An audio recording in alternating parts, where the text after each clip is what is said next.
Nyinyi hamwezi piga kelele huko, mpige kelele. Mnasema William Ruto ni bure, hawezi, mnaita yeye majina, alafu akipata, akigawa, mnapiga laini atibuko pale mbele. Ati mnataka mpite wale walisema anafaa atibukue pale mbele. Inawezekana? Mimi kazi yangu pale kwa Ikulu ni hiyo. Ni kupanga hiyo laini. Hapo ni kazi mimi napanga hapo. Mimi naangalia kwa laini, nikiona wewe ulipanda, natoa wewe nyuma, napeleka wewe mbele. Mr. Speaker, in the interest of time, I have 14 other videos that the Deputy President is recorded speaking in different parts of the country. Same language, saying that Kenya is a company, and a company belongs to shareholders.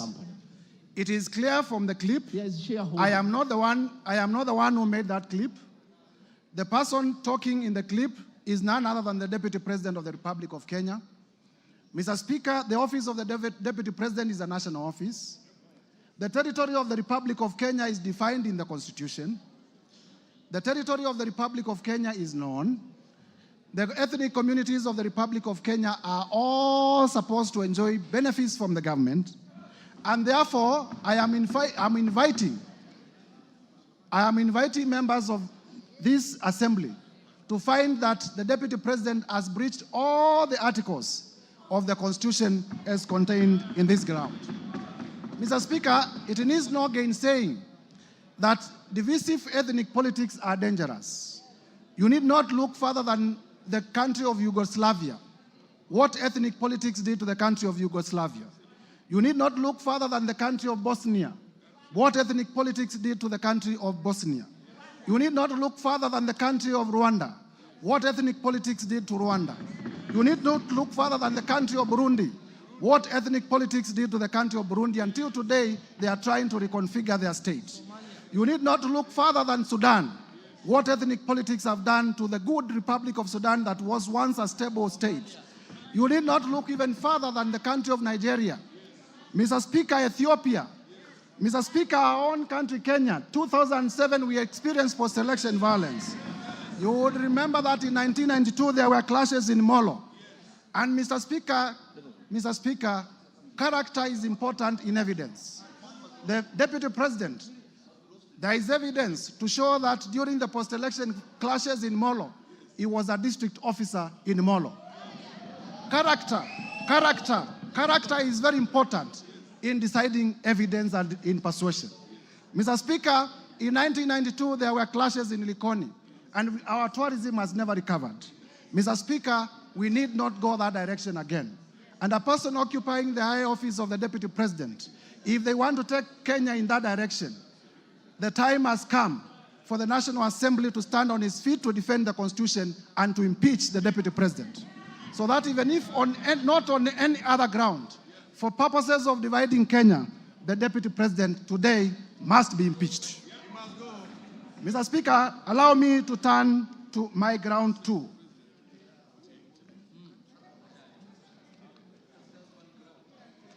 Mr. Speaker,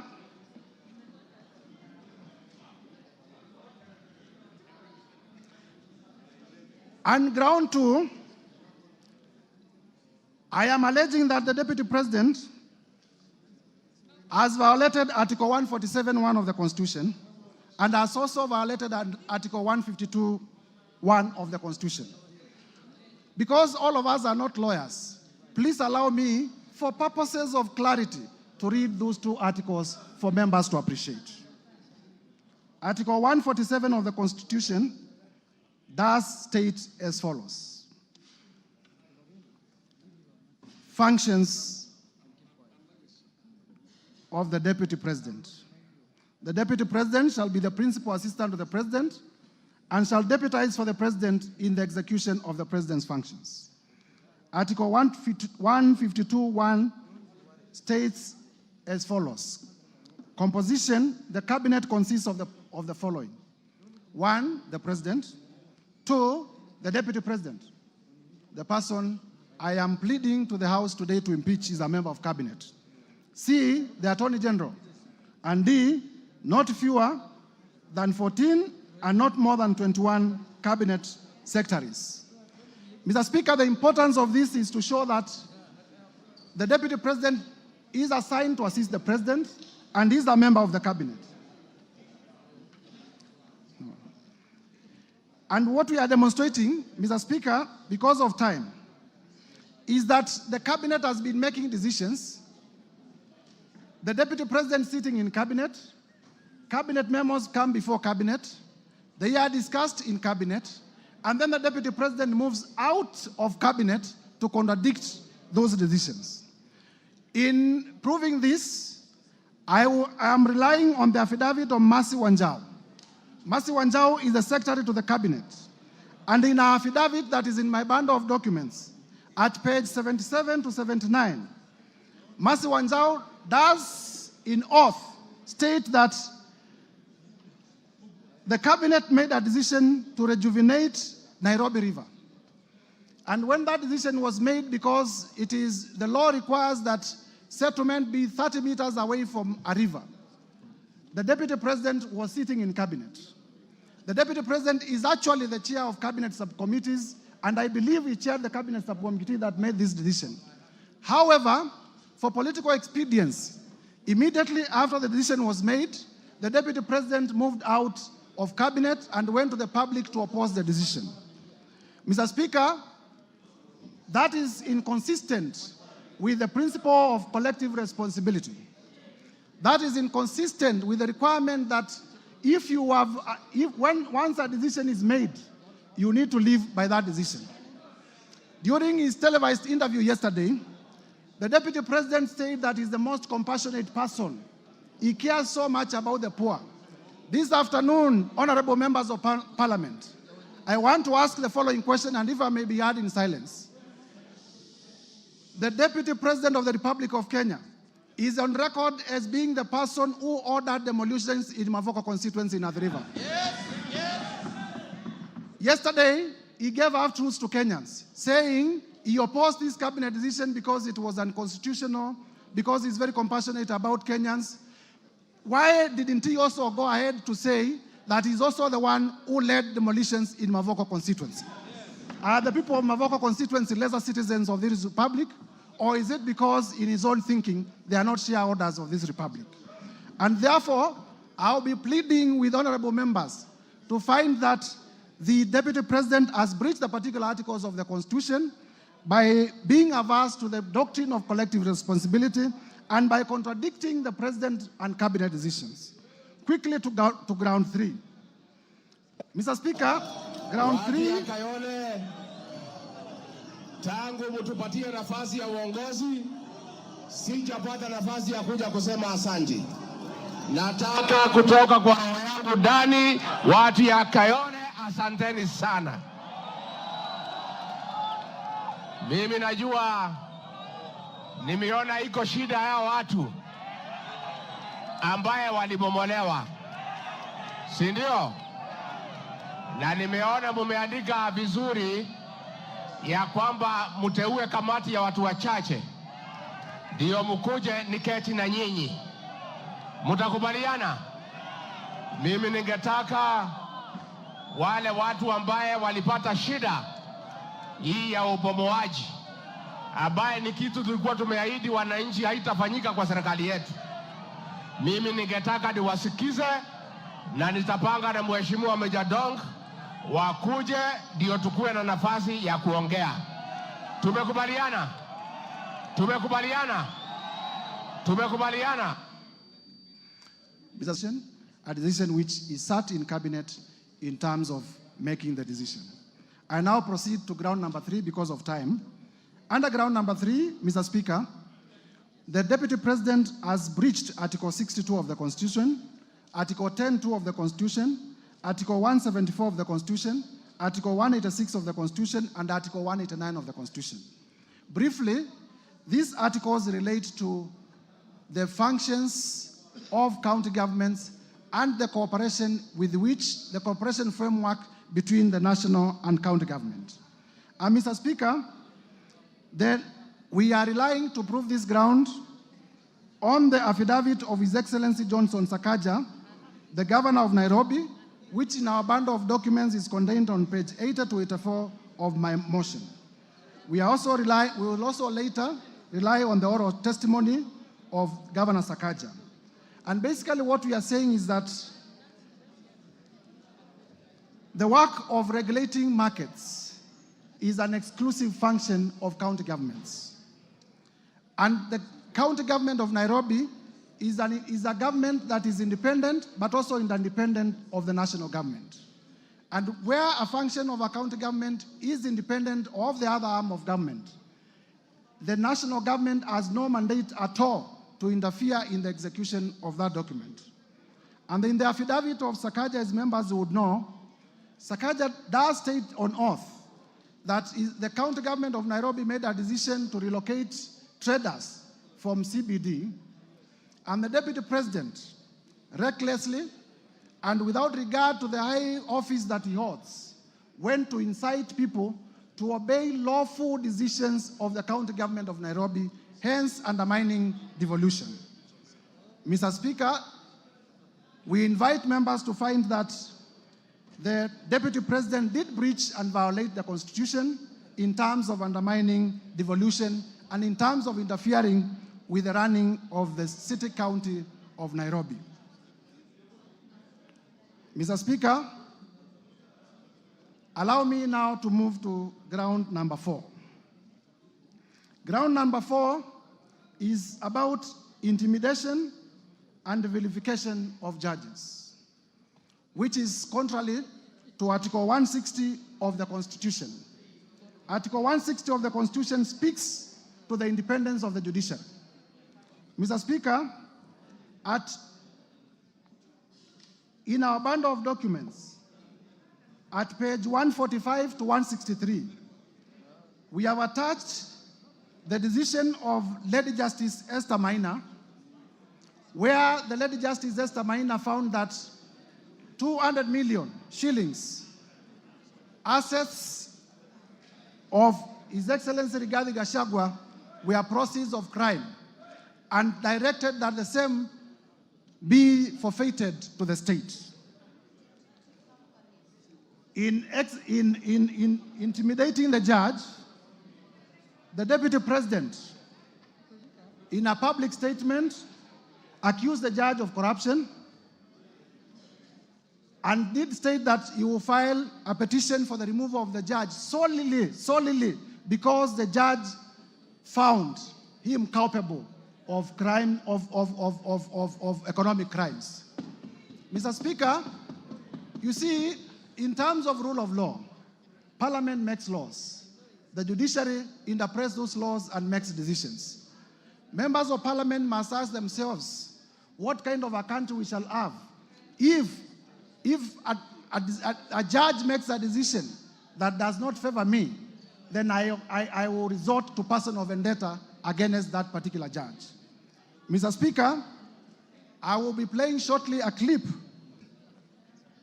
to occasion the removal of Justice Esther Maina on ground of our finding that he was culpable of money laundering. I request the media team to play the clip in evidence.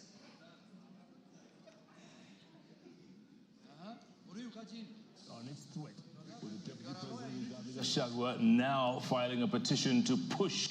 Now we begin the bulletin with the war on the judiciary, where Kenya Kwanza administration is making good on its threat, with the Deputy President Rigathi Gachagua now filing a petition to push for the removal of a judge from office. Gachagua says he will on Thursday file a petition with the Judicial Service Commission to push for the removal of Justice Esther Maina, who handled an economic crimes case against him in 2022 for alleged corruption and misconduct. Now, speaking in Iten, where he accompanied President William Ruto for a church service, Gachagua told the Chief Justice to first clean up her house by dealing with pending cases with the Judicial Service Commission. Now, in the sustained onslaught against the judiciary, President William Ruto vowed to deal with unnamed government officers he described as incompetent, saying his administration will slay the corruption monster that has reared its ugly head in various arms of government. Chamitai Goin reports. After Chief Justice Martha Koome invited Kenyans with complaints over the conduct of judicial officers to submit their lamentations to her office, the Kenya Kwanza administration, through Deputy President Rigathi Gachagua, has taken the challenge, with the DP announcing that he will file a petition this week. Amechallenge sisi tutoe ushahidi. I will lead by example. On Thursday, this coming week at 2:15, I will personally present a petition before Lady Chief Justice Martha Koome against Justice Esther Maina for her removal from the judiciary for misconduct and corruption. Mimi mwenyewe nitaongoza because sasa unajua sasa si ametuuliza. Sasa tuko tayari, mimi ndio nitaongoza kwa executive. Gachagua reliving his July 2022 incident where 202 million shillings was seized to the state after Justice Esther Maina ruled the money was proceeds of corruption having been acquired through dubious means. Huyo judge, through corruption, declared my hard-earned wealth proceeds of crime without giving me an opportunity to be heard. Against the rules of evidence, where he who alleges must prove. We made an application to cross-examine the investigator, akakataa kwa sababu anajua there is no case. Na evidence tuko nayo vile ilifanyika. The Kenya Kwanza Battalion. Mr. Speaker, I will request that we pause the video in the interest of time. In the interest of time, we pause the video. From the utterances, Mr. Speaker, it is clear that the attack on the judge is based on the decision the judge made in performing a constitutional mandate as a judge. It is clear that this is personal vendetta. It is clear that the Deputy President was threatening the judge. It is clear that this is intimidation and an attack on the independence of the judiciary. Mr. Speaker, the Deputy President is a president in waiting. And if he cannot, he's a president in waiting. And if he cannot protect and uphold the independence of the judiciary, that becomes a dangerous man. And he must be impeached for that particular reason. Mr. Speaker, I will therefore be requesting members of this House to find that this allegation has been proved to the required standard and approve the impeachment of Rigathi Gachagua from the office of Deputy President. On ground number 5, we have alleged that the Deputy President has breached Article 3.1 of the Constitution, Article 148.5 of the Constitution. Mr. Speaker, Article 3.1 of the Constitution is about adherence to the Constitution. It states, for avoidance of doubt, as follows: that every person has an obligation to respect, uphold, and defend this Constitution. Article 148.5 is about the oath of allegiance that the Deputy President took on assumption of office. And in that oath, the Deputy President did take oath and swore to protect and uphold the Constitution. I have demonstrated in all the particular incidences above that he has not lived up to the calling in the oath of office. And therefore, I'm calling this House to find that the Deputy President has not been upholding the Constitution and has run averse to his oath of office in terms of his conduct, as highlighted above in the allegations that I have already proven. And for that reason, Mr. Speaker, to find that ground number 5 is also proven. Quickly running to ground number 6, and there is enough evidence, Mr. Speaker, to prove that particular ground. Ground number 6 is breach of the National Cohesion and Integration Act, particularly Section 13(1) and 62 of the National Integration and Cohesion Act. Mr. Speaker, the two provisions read as follows. Section 13 reads as follows. It is an offense for any person to use threatening, abusive, or insulting words or behavior where the person intends to stir feelings of ethnic contempt, hostility, violence, or discrimination. Section 62, on the other side, provides as follows, that a person commits an offense when the person makes statements that are intended or are likely to stir up feelings of ethnic contempt, hatred, hostility, violence, or discrimination. Mr. Speaker, in proving ground number 1, in terms of violation of the Constitution on national unity, I did provide evidence that the Deputy President has been using the shareholder language, has been terming the Kenya government as a company. And as much as those words offend the Constitution, similarly, they offend the National Cohesion and Integration Act. And by the same evidence, I invite members to find that the Deputy President has breached those provisions of the law. Mr. Speaker, turning now to ground number 7. Ground number 7, and this is important for members to know, is that serious reasons to believe that His Excellency Rigathi Gachagua, the ground is about serious reasons to believe. So all you need is to believe.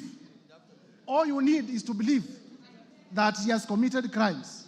All you need in law is to believe that Rigathi Gachagua has committed crimes. That is the threshold.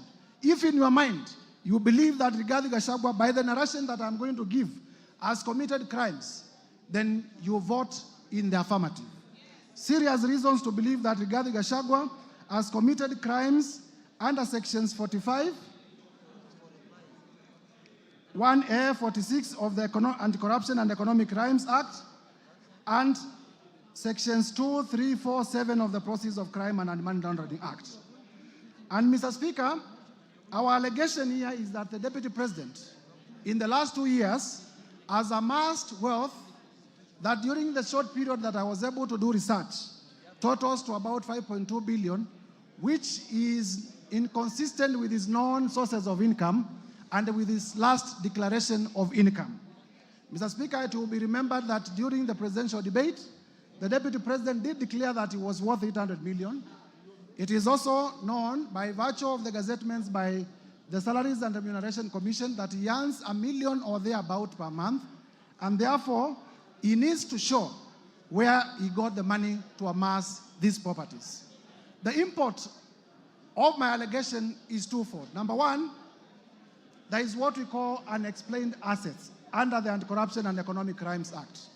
And number two, there is money laundering. Mr. Speaker, in my motion, I have listed a total of 22 companies that I believe the Deputy President has been using, number one, to amass, to award himself through conflict of interest, businesses in his office and in government. And number two, to purchase properties using unexplained sources of income. Mr. Speaker, it will be remembered that yesterday during the televised interview, the Deputy President went through all the companies and they did not deny that either of them belongs to him. All he did was to say that he registered some of them before he became Deputy President. I am not interested in the time that the companies were registered. I am interested in what the companies have done in the last 2 years. And I will demonstrate that these companies have actually done economic crimes against the people of Kenya. Mr. Speaker, I have also listed properties. I have listed a number of properties that the Deputy President has purchased within the 2 years that he has been in office. I have listed treetops Hotel in Nyeri. I have listed Olive Gardens Hotel. I have listed Queensgate Serviced Apartments. I have listed Wamunyoro Investments land in Embakasi. I have listed the Aberdare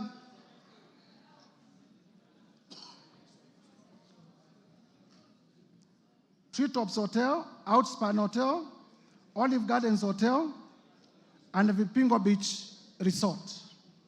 Mr. Speaker, you will be told by the defense that some of the properties that I've listed do not belong to Rigathi Gachagua, but they belong to the estate of Rigathi Gachagua. Mr. Speaker, as you listen, please know that this man is not fond of telling the truth. And I will prove to you, and I want you to listen to me very carefully, that Mr. Rigathi Gachagua, it is true that he was one of the administrators of the estate of his late brother. It is easy to hide under the dead because the dead cannot come to give evidence. But also, there are documents. I have with me the joint will executor's report on the status of the estate of Rigathi Gachagua as at 27th June 2024. This is a valid document that is part of our bundle of documents, and that also I have seen is part of the documents that came through public participation.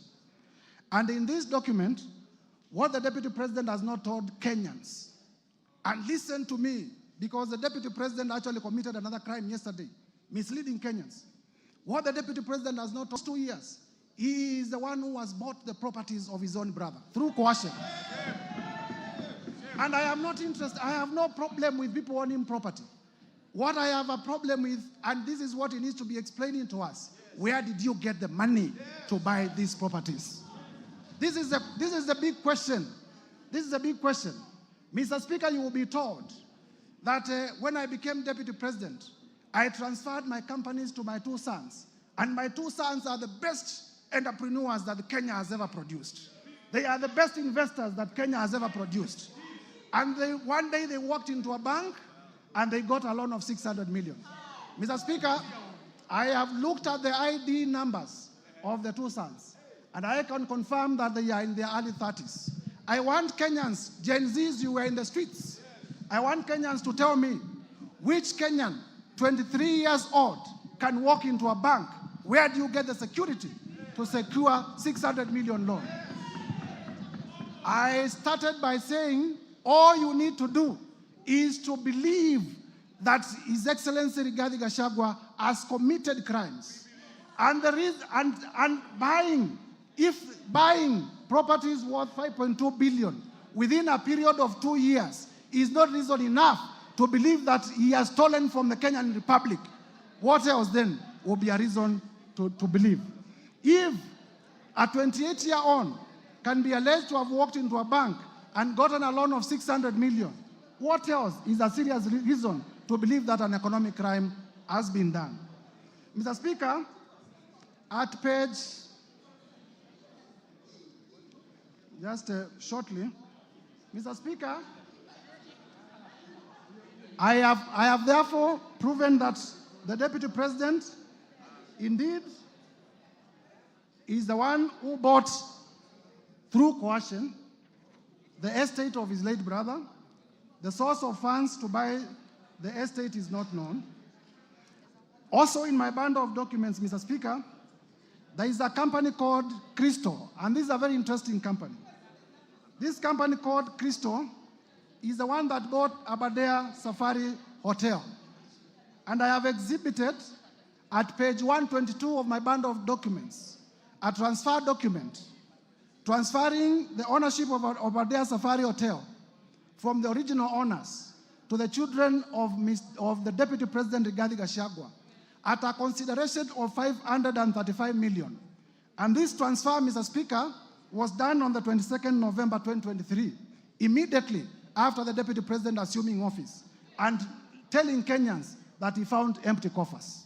He was able, within 2 months, to buy a property worth 535 million in Nyeri. Which empty coffers did he find? The other day, I have exhibited at page 118 the CR12 of the new company, which shows that his two sons are the directors. I have also exhibited the transfer document to show that actually the ownership of the company did shift at a cost of 535 million. And therefore, I believe I have discharged my burden of proof to the required standard. Mr. Speaker, yesterday, the Deputy President said immediately became Deputy President, he asked his children not to do business with government. But you will realize, because he's speaking from both sides of his mouth, you will realize that even in this transaction about hotels, Tritops belongs to Kenya Wildlife Service. Yes, it is true he has leased. But if you say that you have instructed your children not to transact with government, and then you lease an hotel owned by the government, are you not transacting with government? Are you not transacting with government?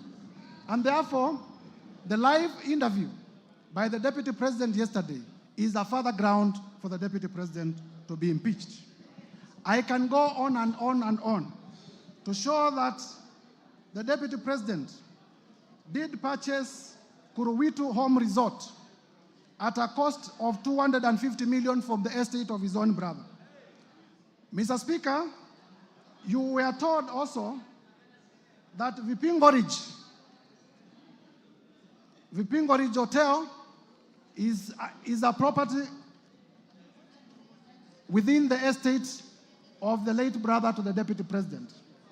But I have exhibited in my bundle of documents CR12. CR12 is a document that shows the company directors, showing the children of the Deputy President as directors of Vipingo Hotels. The children of the Deputy President are not listed in the will as executors of his estate. So one would wonder, because they are not listed as executors of the estate of Rigathi Gachagua, then where do they come in terms of owning the Vipingo company? It can only be by way of purchase, it can only be by way of money laundering. Mr. Speaker, one other reason why I have provided the 20-something companies and the properties is also to demonstrate character. Some of these companies have not transacted.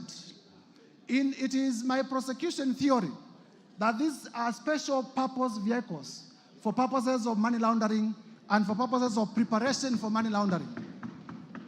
And therefore, one would wonder why the Deputy President would have so many companies that are not active, except for the reason of waiting for a prime day for them to launder resources from government. Mr. Speaker, I have also listed many companies and suspicious transactions where companies were being paid as much as 100 million from the office of the Deputy President. They are paid in the morning, and at noon, they are withdrawing the money in cash. You are aware that under our regulations, you cannot withdraw more than 1 million shillings from the bank. But I have listed in schedules where in a singular day, as many as 10 transactions, cash transactions, were being done from monies that had been paid from the office of the Deputy President. These are serious reasons to believe that the monies were being withdrawn for suspicious reasons. And for that reason, Mr. Speaker, I believe I have discharged my burden of proof, and this ground is proven beyond the required threshold, and it should be confirmed as a ground of impeachment. Mr. Speaker, allow me to proceed to ground number 8. Ground number 8 is about breach of Section 132 of the Penal Code and breach of Section 129 of the Leadership and Integrity Act. Basically, these are about misleading the public. Mr. Speaker, on this one,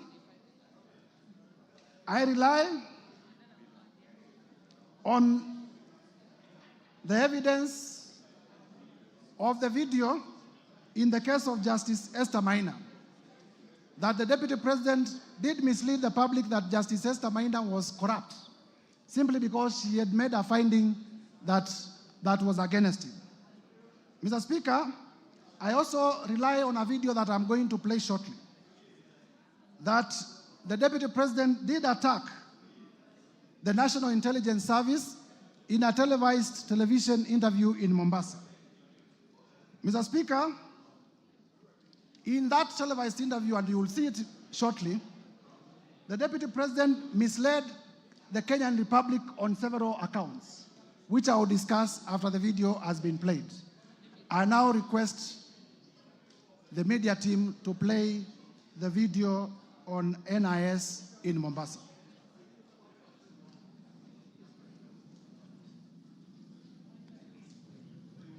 Where did the rain begin to beat us? Where did we stop listening to the people? President William Ruto and I were the darling of the Kenyan people. By listening to them, by engaging them.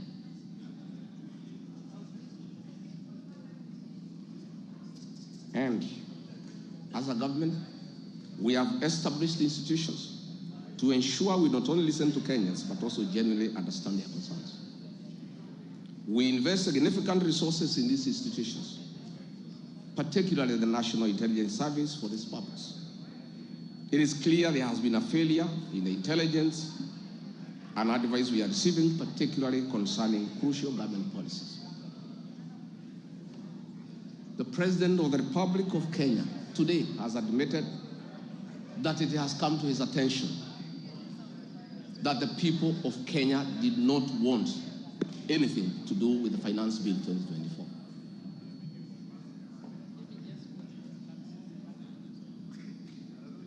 The President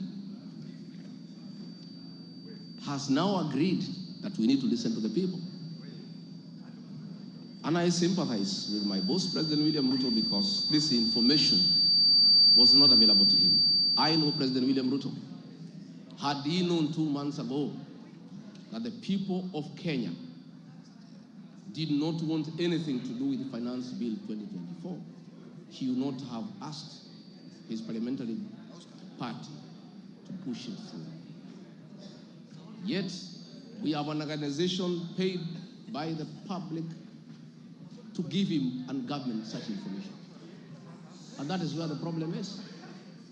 We have a dysfunctional National Intelligence Service that has exposed the President, the government, and the people of Kenya. Had the National Intelligence Service briefed the President 2 months ago about how the people of Kenya feel about the Finance Bill 2024, so many Kenyans would not have died. Property would not have been destroyed. Offices would not have been touched. There would have been no mayhem. But they slept on the job. It had to take people to die, property to be destroyed, protests across the country for the President to know the truth of what the people of Kenya feel. Yet, there is an organization paid for by the public to brief the President and the government about the feeling of the Kenyan people. With the permission, Mr. Speaker, I request Officers that we pause the video because officers of the National... we have already displayed the context. Mr. Speaker, the point I'm making here is simple. That this is the Deputy President of the Republic of Kenya. By virtue of being the Deputy President of the Republic of Kenya, he is also a member of the National Security Council. The NIS is also in membership of the National Security Council. And therefore, the Constitution has provided fora where the Deputy President, in case he has any concerns, he can raise them within the official structures of government. Instead of doing that, he chose to be reckless, with complete disregard of the office, of the high calling of the office that he holds, the office of the Deputy President. It will be remembered that at this particular time, the country was at a security crisis, and inflammatory remarks would have led to the country disintegrating. Inflammatory remarks would have led to the social fabric of this country tearing apart. And therefore, by such doing, I am inviting the House to find that the Deputy President did mislead the public.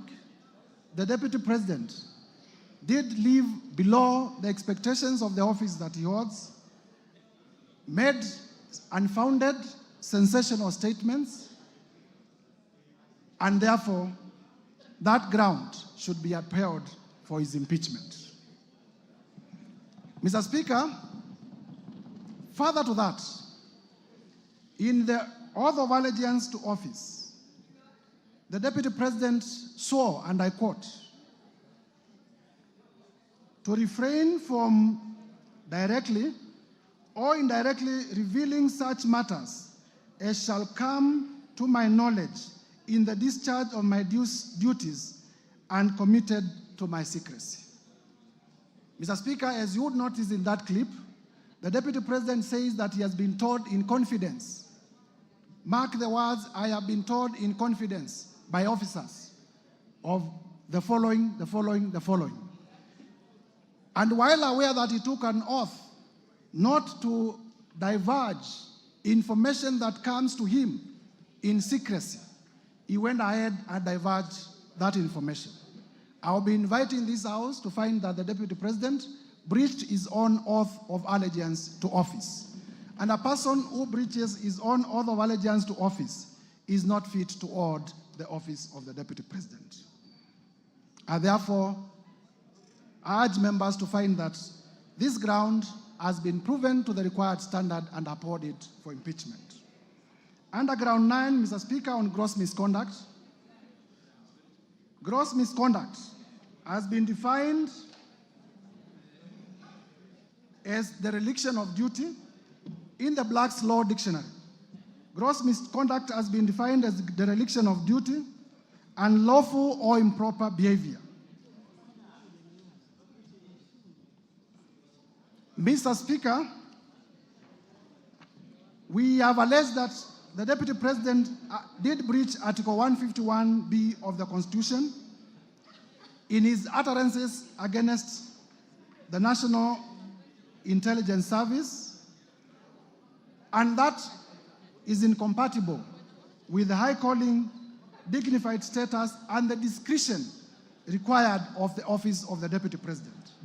And because I had laid basis in the foregoing ground, I wish to urge members, using the same evidence that I've adduced above, to also find that ground number 10 is also proven.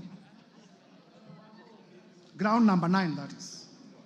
On ground number 10, gross misconduct on insubordination. We have the evidence of Mercy Wanjau in the form of an affidavit that cabinet makes decisions and the Deputy President defies. I have video clips in Nyanza where the President did direct. In fact, he said it is primitive for people to say that certain sections of the country cannot receive development by virtue of how they voted in the last elections.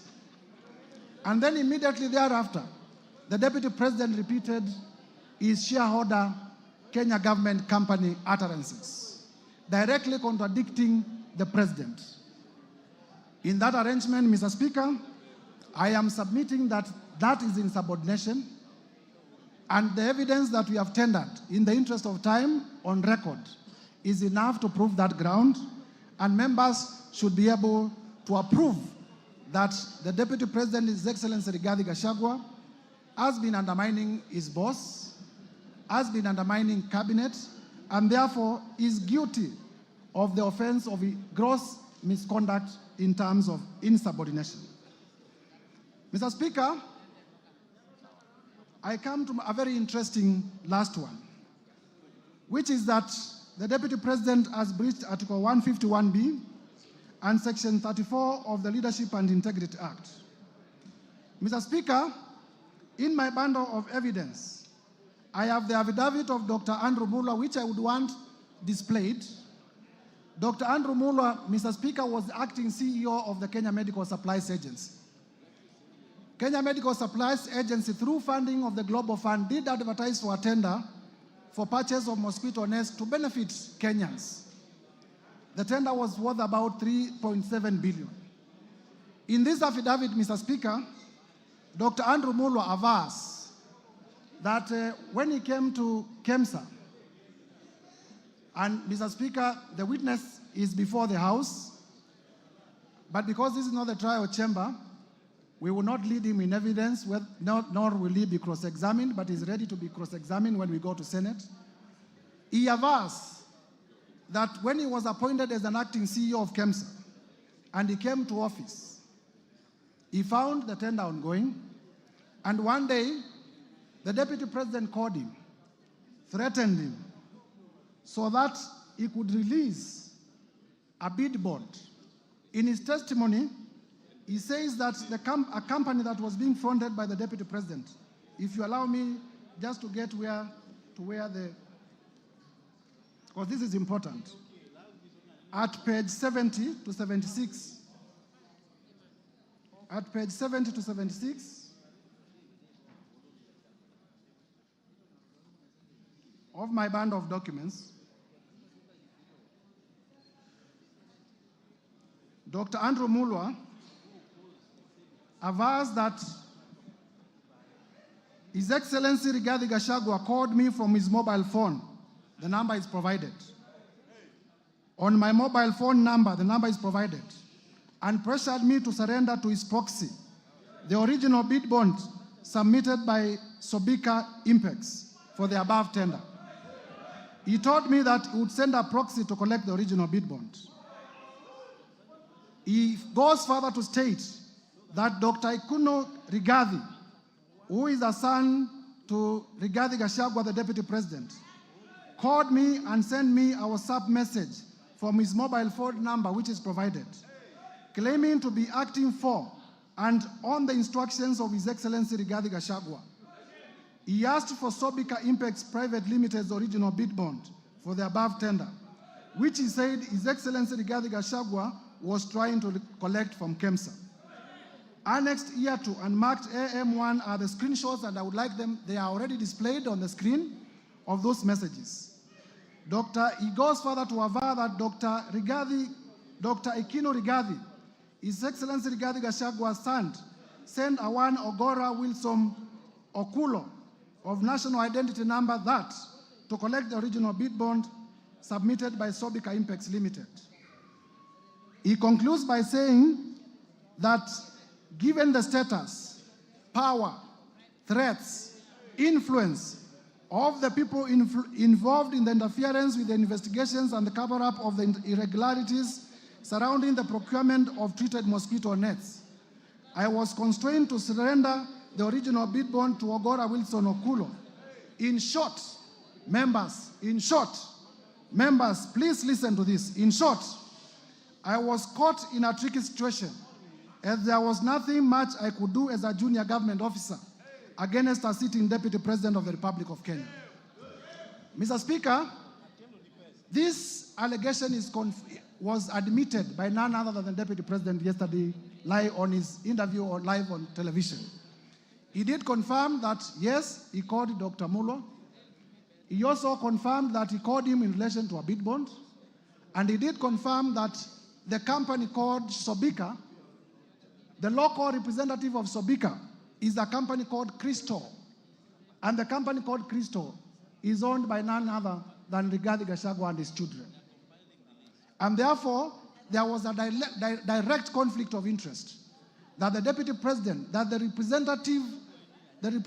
local representative of Sobika, which is an international company registered in India, is a company owned by the Deputy President. And the Deputy President is making a call regarding a tender to a junior government officer. I wonder how many other calls he has made.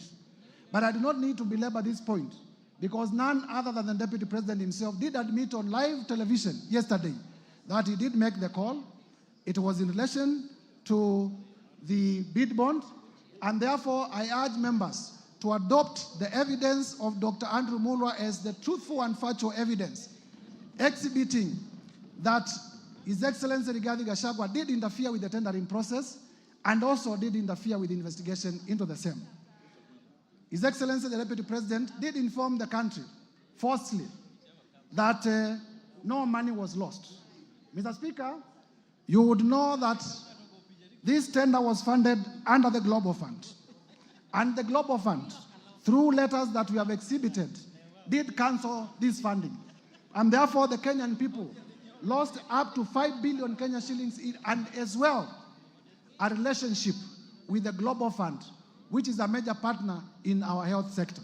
And therefore, to allege that no money was lost is false, because the Global Fund did cancel the tender, and also it affected our relationship in terms of funding from the Global Fund. And we had to do a lot of diplomatic work, going to WHO, going to Geneva, in order to restore our relationship with the Global Fund. Mr. Speaker, lastly, members, I have rushed through the grounds because of the time allocated.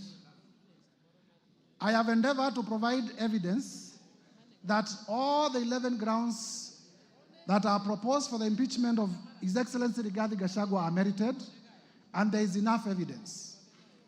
The work of this chamber is to examine whether prima facie there is a case. The trial chamber is the Senate.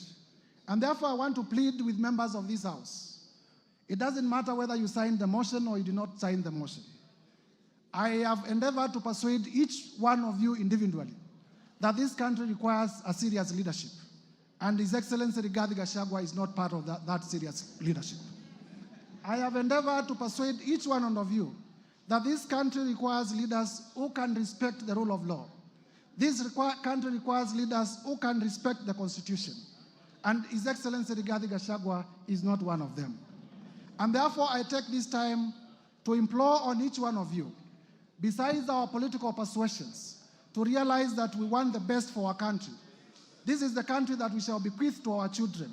And if the country is destroyed by reckless leaders like His Excellency Rigathi Gachagua, there will be nothing to bequeath our future generations. And therefore, persuade each one of you, please vote with your conscience, put Kenya first above your politics when you come to vote.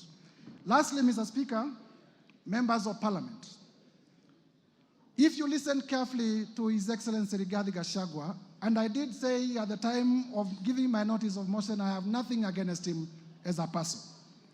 But I was perturbed yesterday because His Excellency Rigathi Gachagua did insult members of Parliament. He insulted the intelligence of members of Parliament. There are members here who are senior lawyers. There are members here who are senior accountants. There are members here who are teachers. There are members here who are accountants. There are members, all of us are respected in our societies. The people of Kenya have elected us to exercise a constitutional mandate in this country.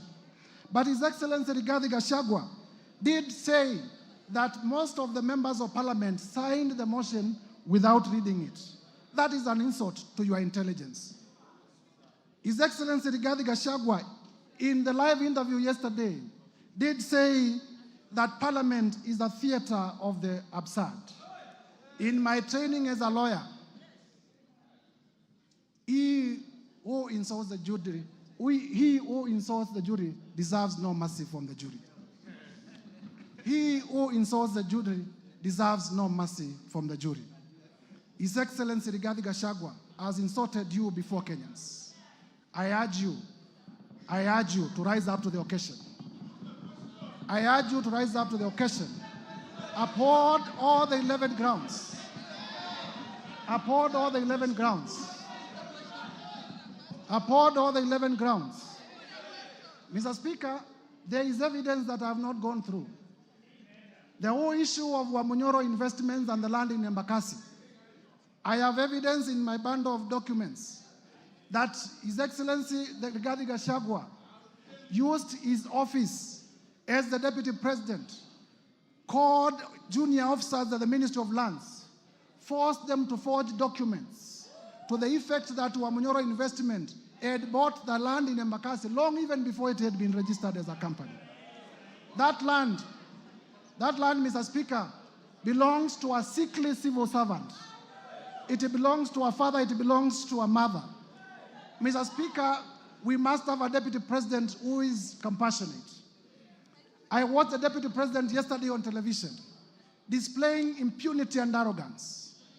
He told Kenya, yes, I have said Kenya is a company, Mutadu. He has said that Kenya is a company.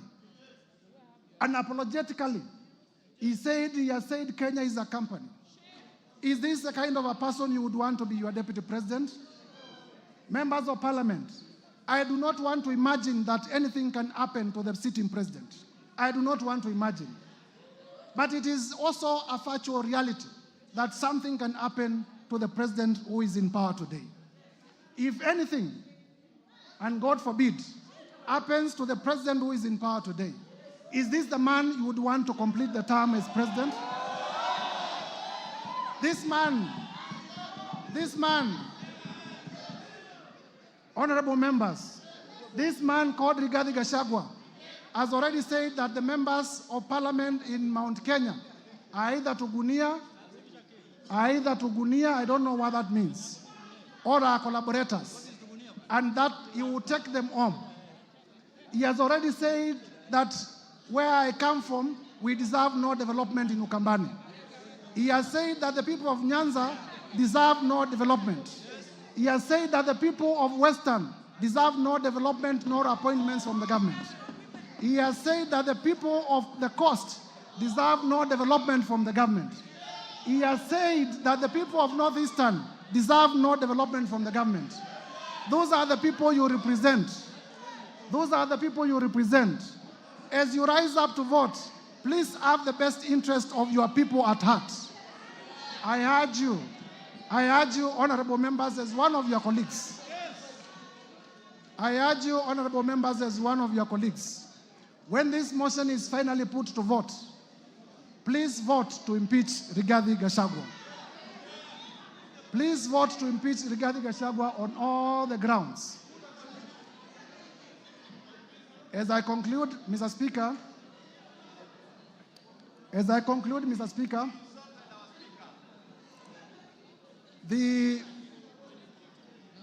I am confident that colleague members of parliament will approve this motion. And I want to assure you, in the event that you vote for this motion, I will also persuasively defend it before the Senate. And I am sure the Senate of the Republic of Kenya will also uphold, and Kenya will have a better deputy president who views the country as a whole. With those remarks, Mr. Speaker, I beg to move and call our able deputy majority leader, the Honorable Owen Baya, to second the motion. I thank you, Mr. Speaker. Owen Baya, you have 10 minutes.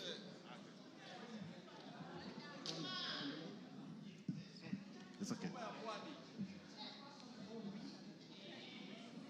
Owen Baya, you may proceed. Okay. Thank you very much, Honorable Speaker. Honorable Speaker, I rise to second the special motion for the removal from office by impeachment of His Excellency Rigathi Gachagua, the Deputy President of the Republic of Kenya. Honorable Speaker, in opening, I would like to thank the Honorable Mutuse for the courage and valor in tabling and moving this motion. Honorable Speaker, in his address yesterday, the Deputy President called Parliament and this National Assembly a theater of the absurd, a house of ridicule, a house which processes trash. That's what he said about this Parliament.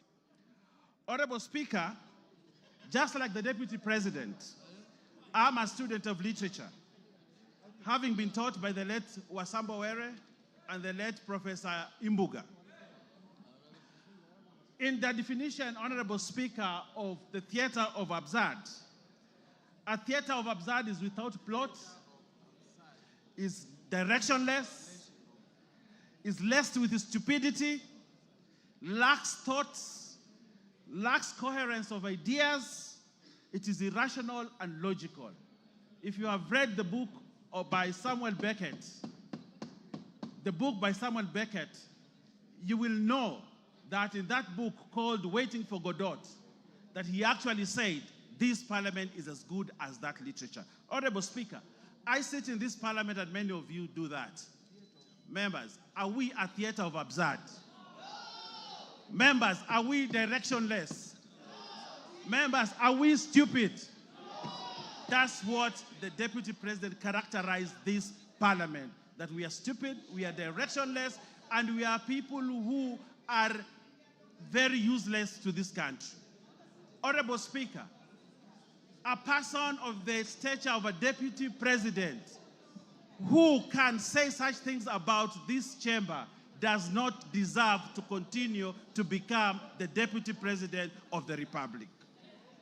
Honorable Speaker, what is the theater of absurd, Honorable Speaker, is when the Deputy President demands that for the 8 million votes, from Mount Kenya, he should be paid 2,000 shillings, translating to 16 billion shillings, so that he can bring peace to this country.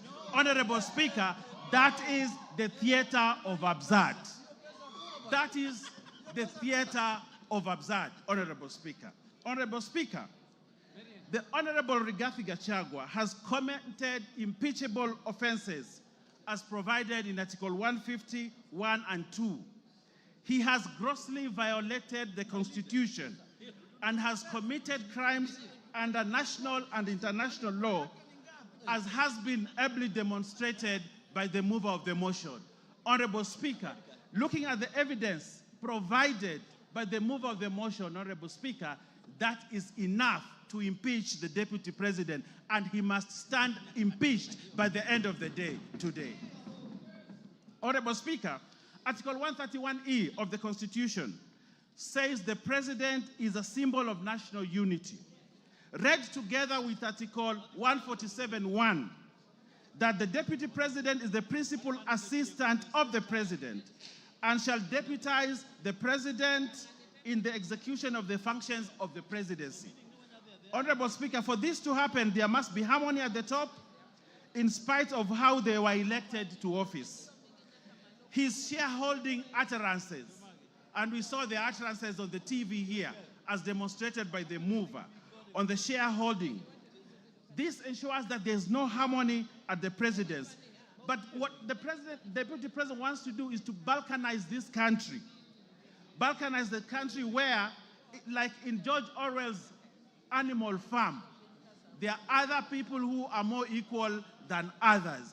And as a parliament, we must refuse to buy into the theory of the Deputy President, Honorable Speaker. Honorable Speaker,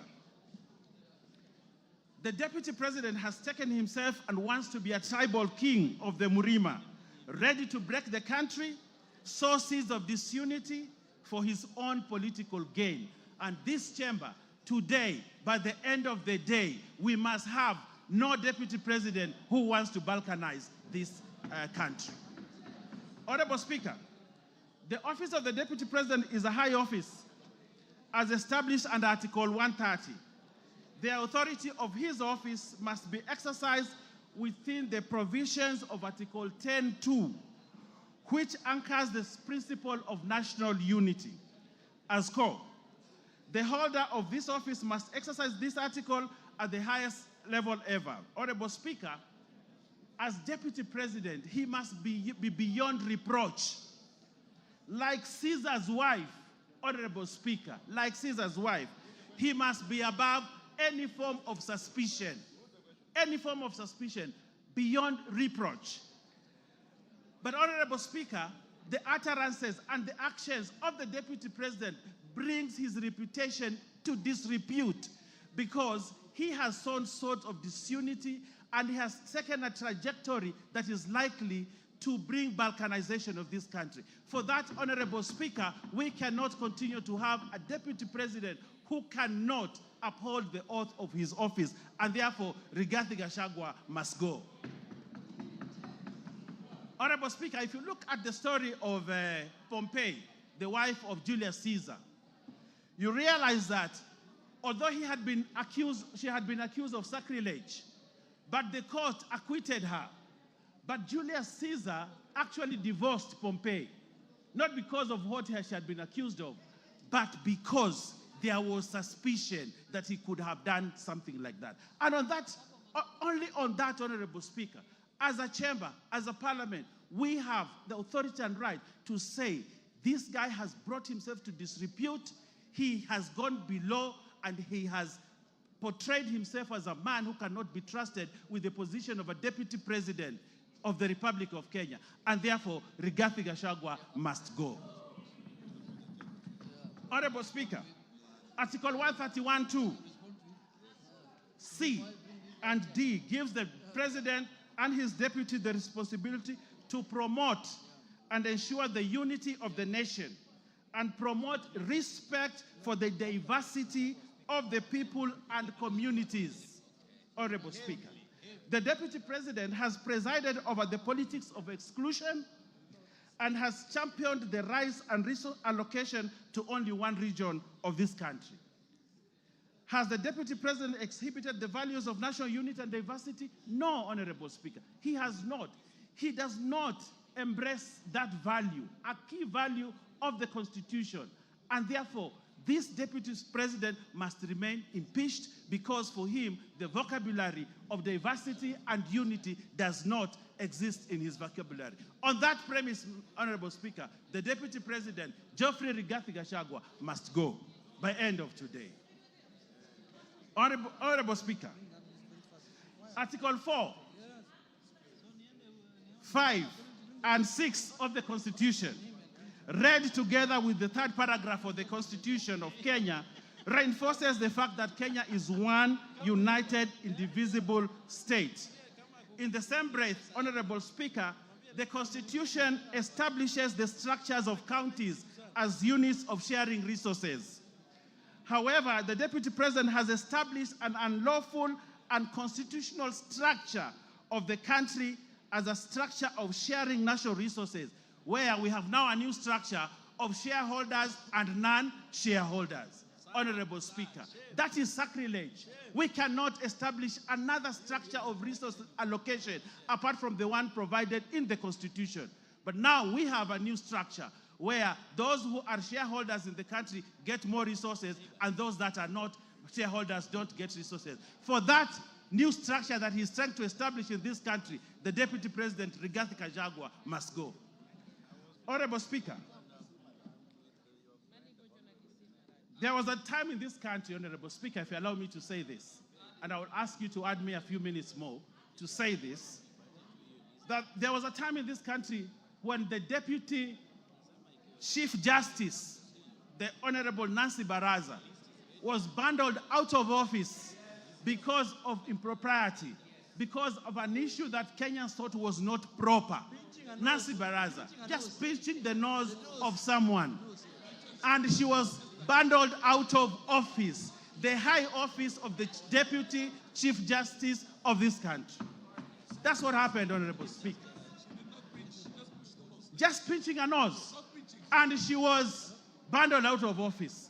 But here we have a Deputy President who has committed sacrilege, trying to balkanize this country. A Deputy President who has called people names. A Deputy President who has called a member of Parliament a prostitute. A Deputy President who has amassed wealth that cannot be accounted for. For that, Honorable Speaker, just like Nancy Baraza was bundled out of office, the Deputy President must also be bundled out of office because of that impropriety. Honorable Speaker, we saw the mover has ably demonstrated to us how he took on a judge. But Honorable Speaker, it is not just a judge, it is a female judge.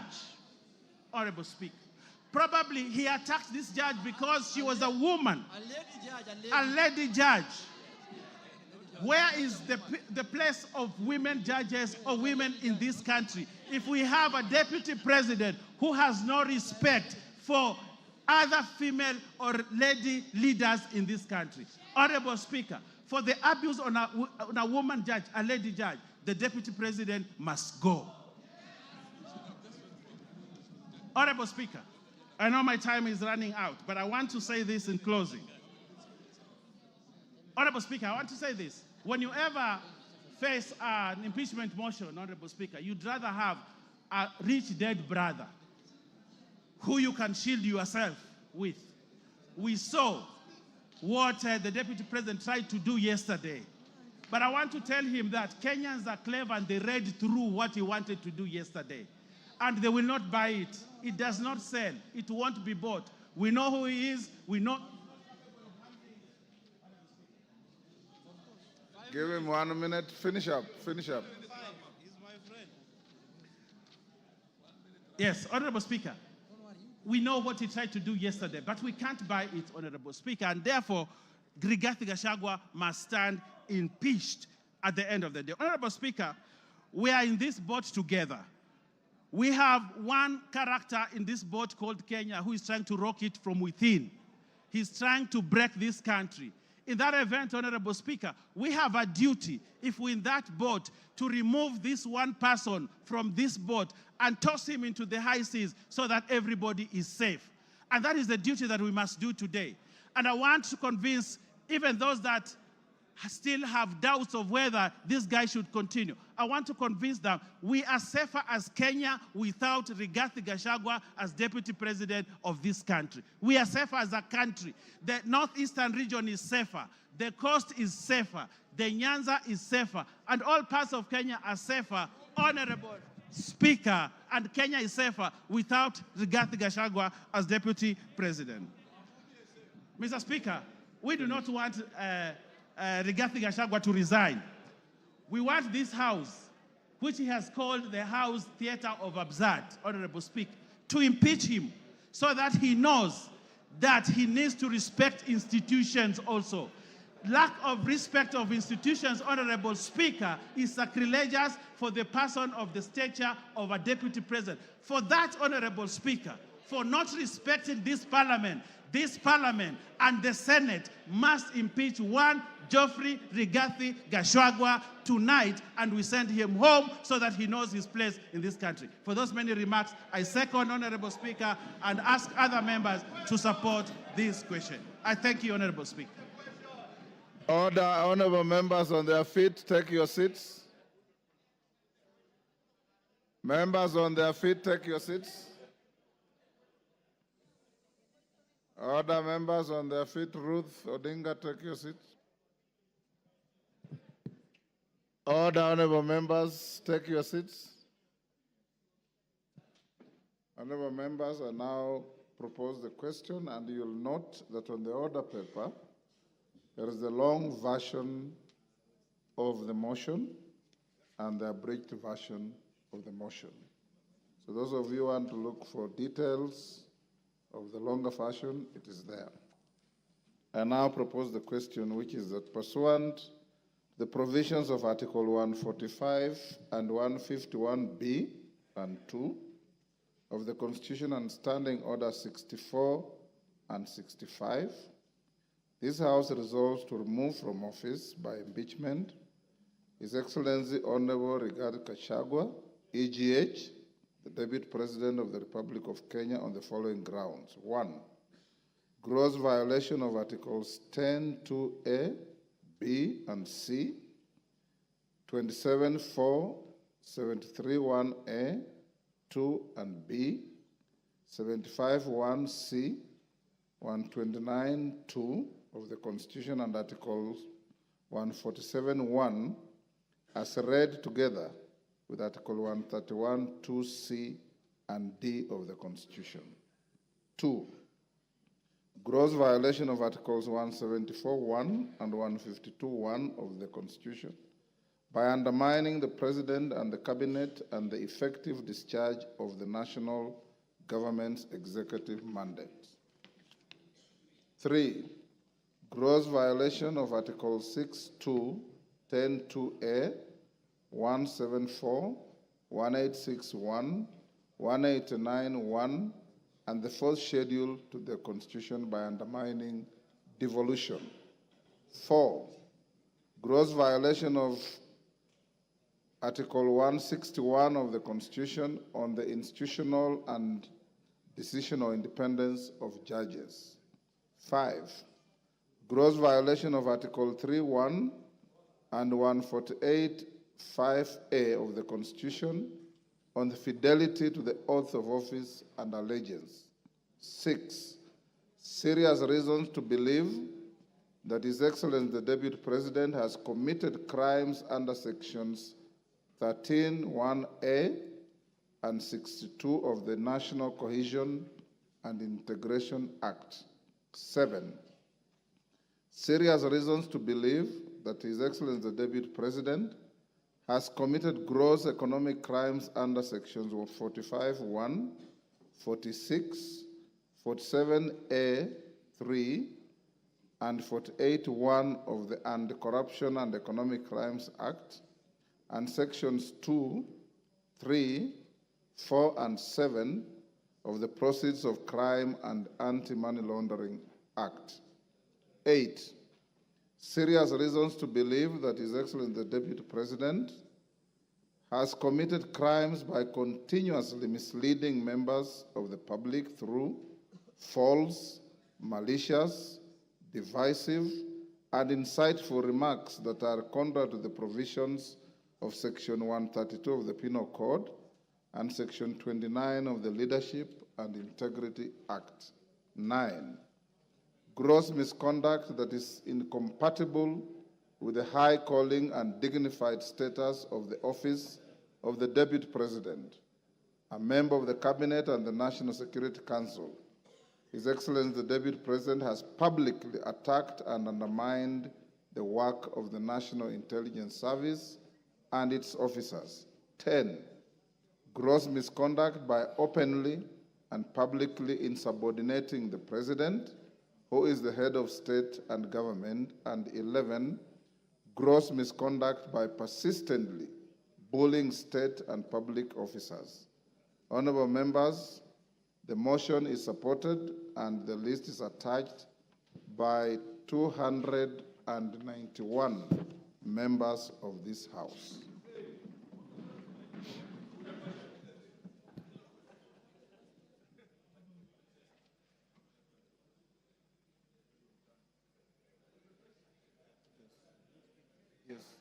Members, before I open the debate, I received a letter from one Honorable Wandeto purporting to withdraw his signature. I want to invite the Honorable Member to read the standing orders that are very clear. Once you append your signature to a special motion, once you append your signature on a special motion, you have crossed the Rubicon, and you cannot withdraw that signature. Honorable Otienda Molo. Thank you, Mr. Speaker. Mr. Speaker, Mr. Speaker, shall I use the dispatch with your permission? Thank you.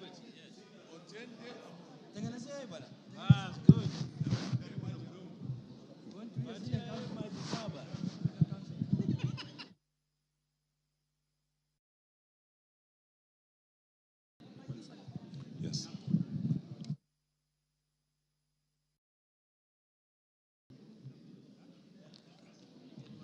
Thank you, Mr. Speaker. Mr. Speaker, this special motion is unprecedented but contemplated by the Constitution, and I support it. Let it be a lesson, Mr. Speaker, that be you ever so high, the Constitution is still above you. Mr. Speaker, some have told me and have told us that this is not our war. But, Mr. Speaker, they do not know that in circumstances of combat, a bystander is at greater risk than a combatant. You must choose your side. And I've chosen, Mr. Speaker, after listening to the display of jingoism by the Deputy President, after listening to the self-entitlement for 2.5 hours, after listening to the disdain of governance institutions, this Parliament and the courts, after listening to the DP threatening that Parliament and the court should know that it's not easy to remove a deputy president who had 7.2 million votes. Mr. Speaker, after treating Kenyans as fools by trying to mislead on the intent and purpose of his utterances on the idea of government being a company, it was easy for me to make a decision to cast my lot with impeachment of the deputy president. Mr. Speaker, there can be much to say on the reasons. It is easy, for example, Mr. Speaker, to talk about the confessions of the deputy president regarding 600 million that his son under 30 years was able to acquire. And he says, without tabling any evidence, that it was acquired from a bank. But he admits, Mr. Speaker, more importantly, two things. One, that the property in issue was government property irregularly acquired without the usual procurement processes.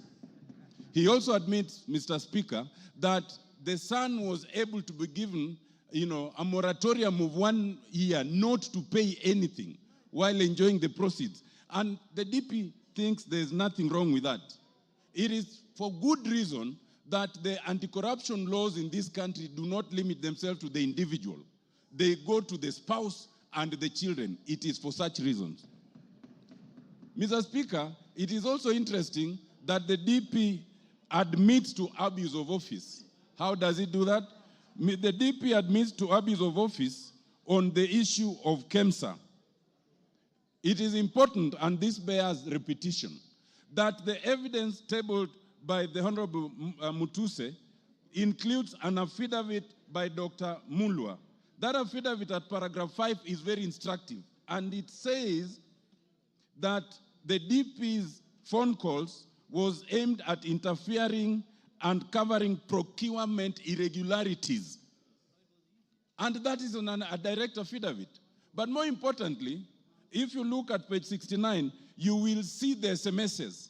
And that SMS, the son of the deputy president, Dr. Ikinu Rigathi, has the character, is a document for His Excellency. We are trying to collect, not for himself, not for any other company, for His Excellency.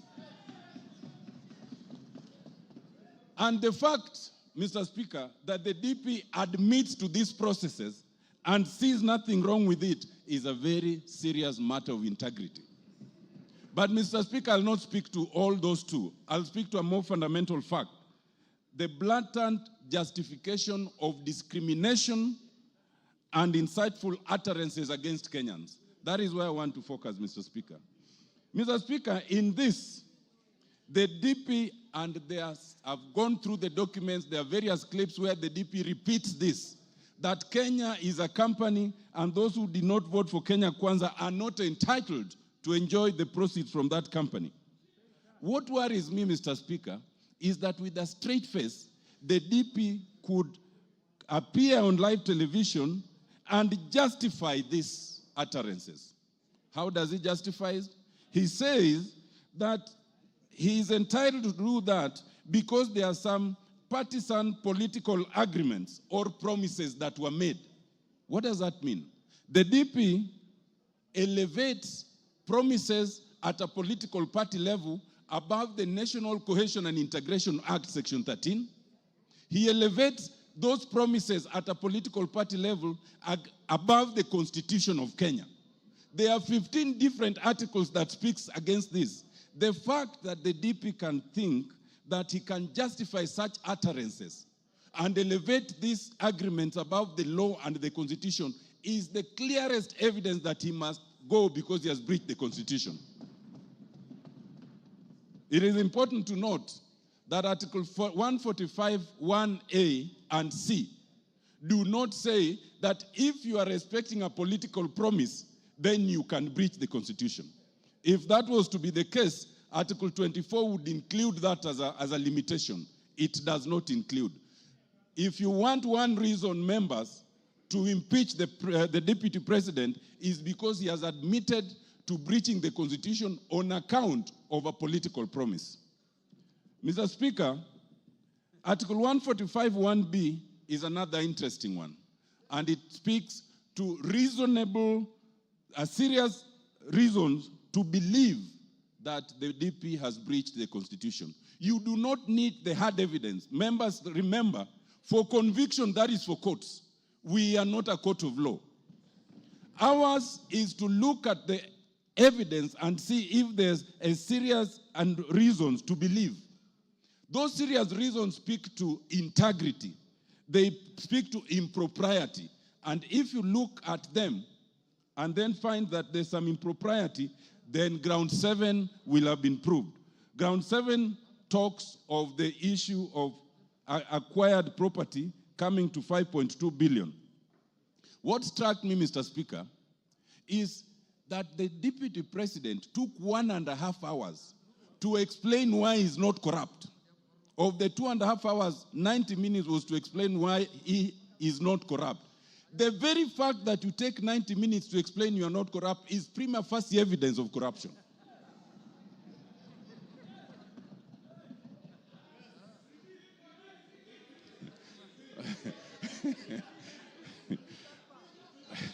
Mr. Speaker, for one who is not corrupt, you can explain it in a sentence, period. To take 90 minutes is in itself prima facie evidence that there's corruption. Mr. Speaker, on the KEMSA issue, other than their affidavit and their interference, the affidavit, the DP then admits interference. Whoever advised the DP to do that live interview could not have had his interest at heart, but has made our work much the easier. Because now there are self-incriminations, confessions, and admissions that we can work with. Mr. Speaker, it is clear from yesterday's presentation that the Deputy President can no longer deputize the President. The role of any deputy under the Constitution is to deputize. Mr. Speaker, I crave for just 2 more minutes.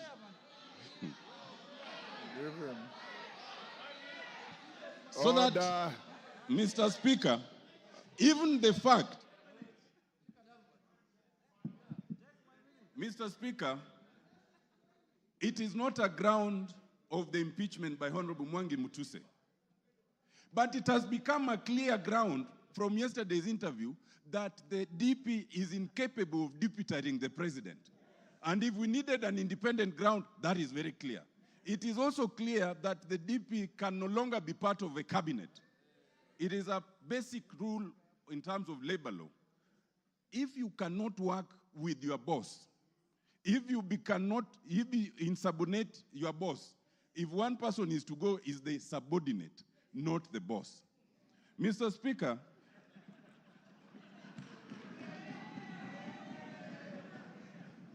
Mr. Speaker, I want to just close by addressing one issue, and it bears address. Some Kenyans, hello, Mr. Speaker, it is important to address this issue. Some Kenyans want us to divert attention from the impeachment that is before us. There's only one impeachment motion before us, and it's in respect of the Deputy President. Now, some people have said, kufa makanga, kufa dereva. Now, let me explain to you.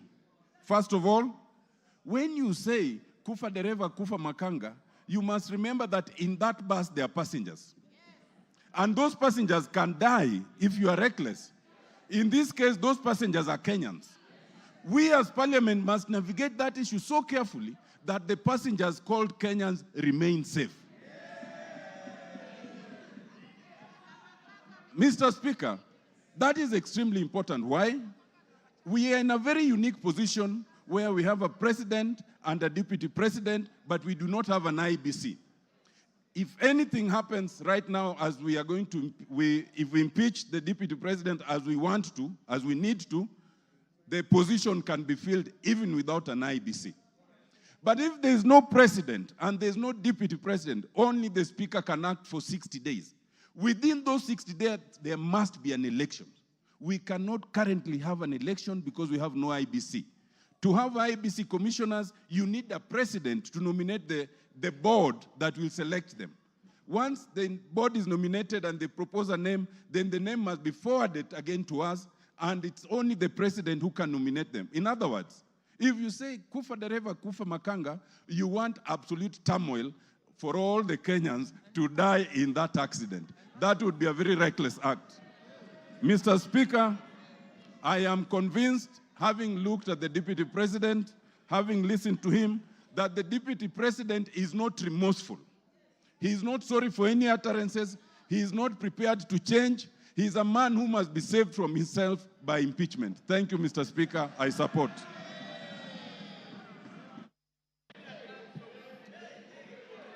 George, order. George Morugara.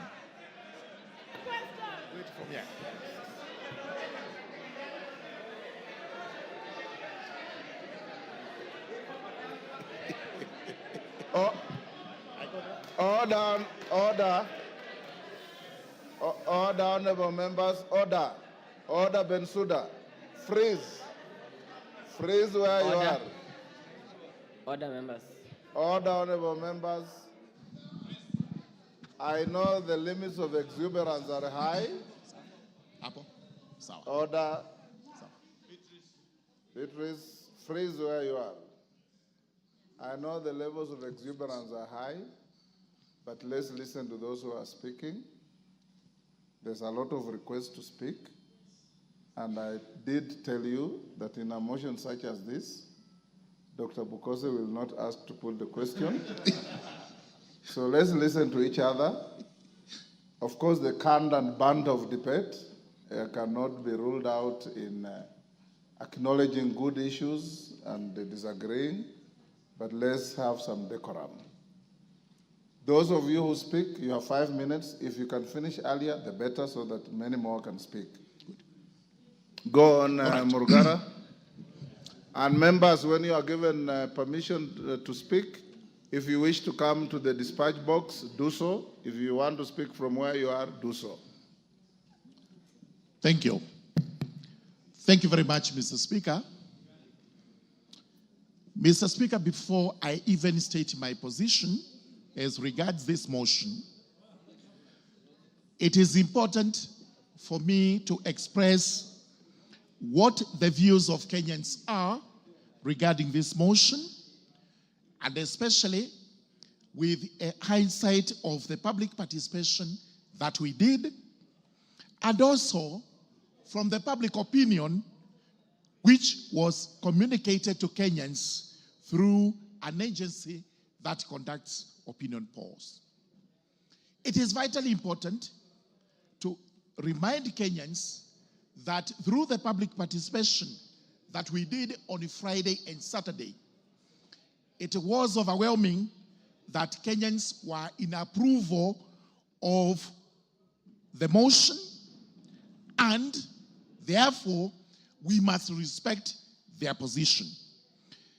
We must also remind Kenyans that an agency by the name TIFA has come up with an opinion polling, which again has indicated that Kenyans are in favor of the motion. Therefore, even as we debate today, even as we agonize over this motion, even as we consult the Honorable Mwengi Mutuse, as we have done from time to time, as regards this motion, it is quite clear that Kenyans are in favor of the motion carrying the day. I therefore respect the position of Kenyans. I respect the position of my constituents of Tharaka, and I do confirm that I rise to support the motion. That today, the motion that has been brought to this House to have His Excellency the Deputy President of the Republic of Kenya, the Honorable Rigathi Gachagua, impeached, carries the day by a vote to be taken by the House. I must commend the Honorable Mwengi Mutuse, who is actually my Vice Chairperson in Justice and Legal Affairs Committee, for work excellently done, and repeat the position he has made, that we are not a court of law trying a suspect. We are a House of Parliament which is required to just consider whether the grounds advanced are actually substantiated. Do we have reasons to believe that the grounds advanced are substantiated? Having listened to the mover, having looked at the documentation, and I confess we have burnt midnight oil looking at this particular motion and the supporting documentation, these grounds are substantiated. Allow me briefly to just mention but a few. Ground number one, which is on dangerous divisions in the country, is propagated by the Deputy President. The Deputy President last night admitted and tried to qualify the admission that he had likened Kenya to a company. There is total difference between likening the government to a company and stating categorically that the government is actually a company. The Deputy President, in the clips we have watched, was candid in a statement to Kenyans that the government is actually a company and that each one of us has or does not have shares in that company. The net effect of this is, if you do not have shares, then you do not belong to Kenya. If you have shares, then you are more Kenyan than any other person who has lesser shares than you. This is the dangerous division which this House must frown against, and it must hold squarely against the Deputy President. The second admission he made, which is a very strong ground of this motion, is breach of collective responsibility. It has been clearly stated that the cabinet includes the Deputy President. The President is the the Deputy President is the principal assistant of the President. Having breached this doctrine of collective responsibility, and he clearly said he did so because he thought, in his view, in his opinion, it was unconstitutional to have decided the way they decided, clearly shows that the Deputy President is not able to work with the government in which he is mandated to work with. To have actually failed to assist the President so that you speak contra to what the President says is itself subordination, as we have actually been told. The net effect is that even if the Deputy President was actually to survive this impeachment motion, our question is, where would he work? He cannot work with the President because he made another admission that this motion actually has the nod of the President. We have not had any PG, we have had no meetings whatsoever regarding this motion, but he is convinced that the President has a hand in this motion. If that is the case and he survives, who will he work with? Who will be his boss? Number two, he says whatever they do in the cabinet tinkers on the unconstitutionality. If that is what his position is, that the cabinet as it sits today would actually make decisions, which decisions they would have to execute at one time or the other, which are unconstitutional, which cabinet will he work with?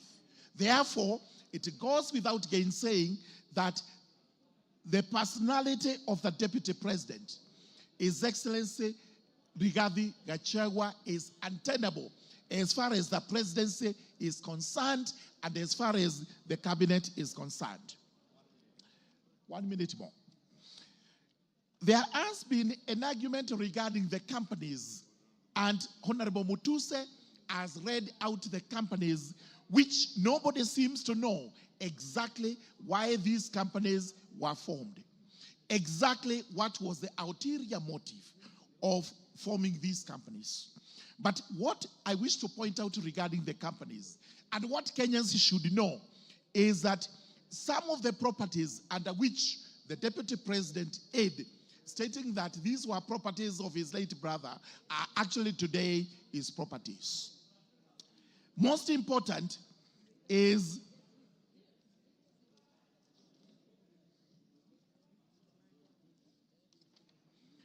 a property known as Kuruwitu Home Resort.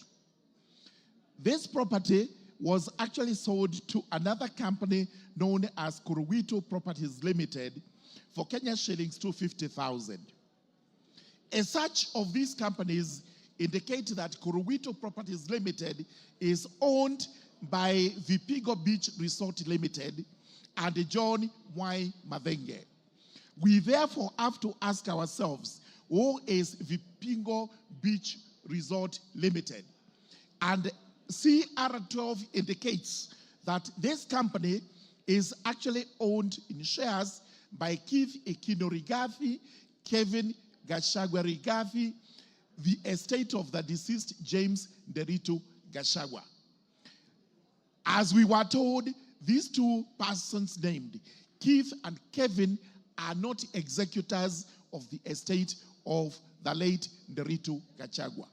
So if they actually own this company, which owns one of the properties of the deceased, purchased at Kenya shillings 250 million, then it goes without gainsaying that in fact, the Deputy President has an explanation to give regarding this. Finally, we've been told about the press statement he made in Mombasa, and this is the evidence of insubordination. The country was on fire. The country was burning. The president actually finished or completed giving what measures he would take to restore the country. The deputy president went to Mombasa, where he gave a statement which in itself was inciting to Kenyans, casting aspersions on the government, casting aspersions on our agencies, and at the end of the day, we have also seen him casting aspersions on the judiciary, which is supposed to be an independent institution. What we are required to do as members of parliament is to prove only one ground. The rest of them may fall or may succeed. But I can assure you, out of the 11 grounds, there is cogent evidence that the deputy president has committed acts inconsistent with his office, acts which in themselves warrant this house to impeach him today as we go to the vote. As I conclude, I urge the House, let us look at the bigger picture, which is the bigger picture of Kenya as a country. What we are doing is not to try and appease one person. We are trying to do this so that the country is saved. And we have always asked the question, the second in command who does not work with the first in command and his team, of what use would that person be to the country? With those very many remarks, I do beg to support this motion. Thank you. Mishimbogo.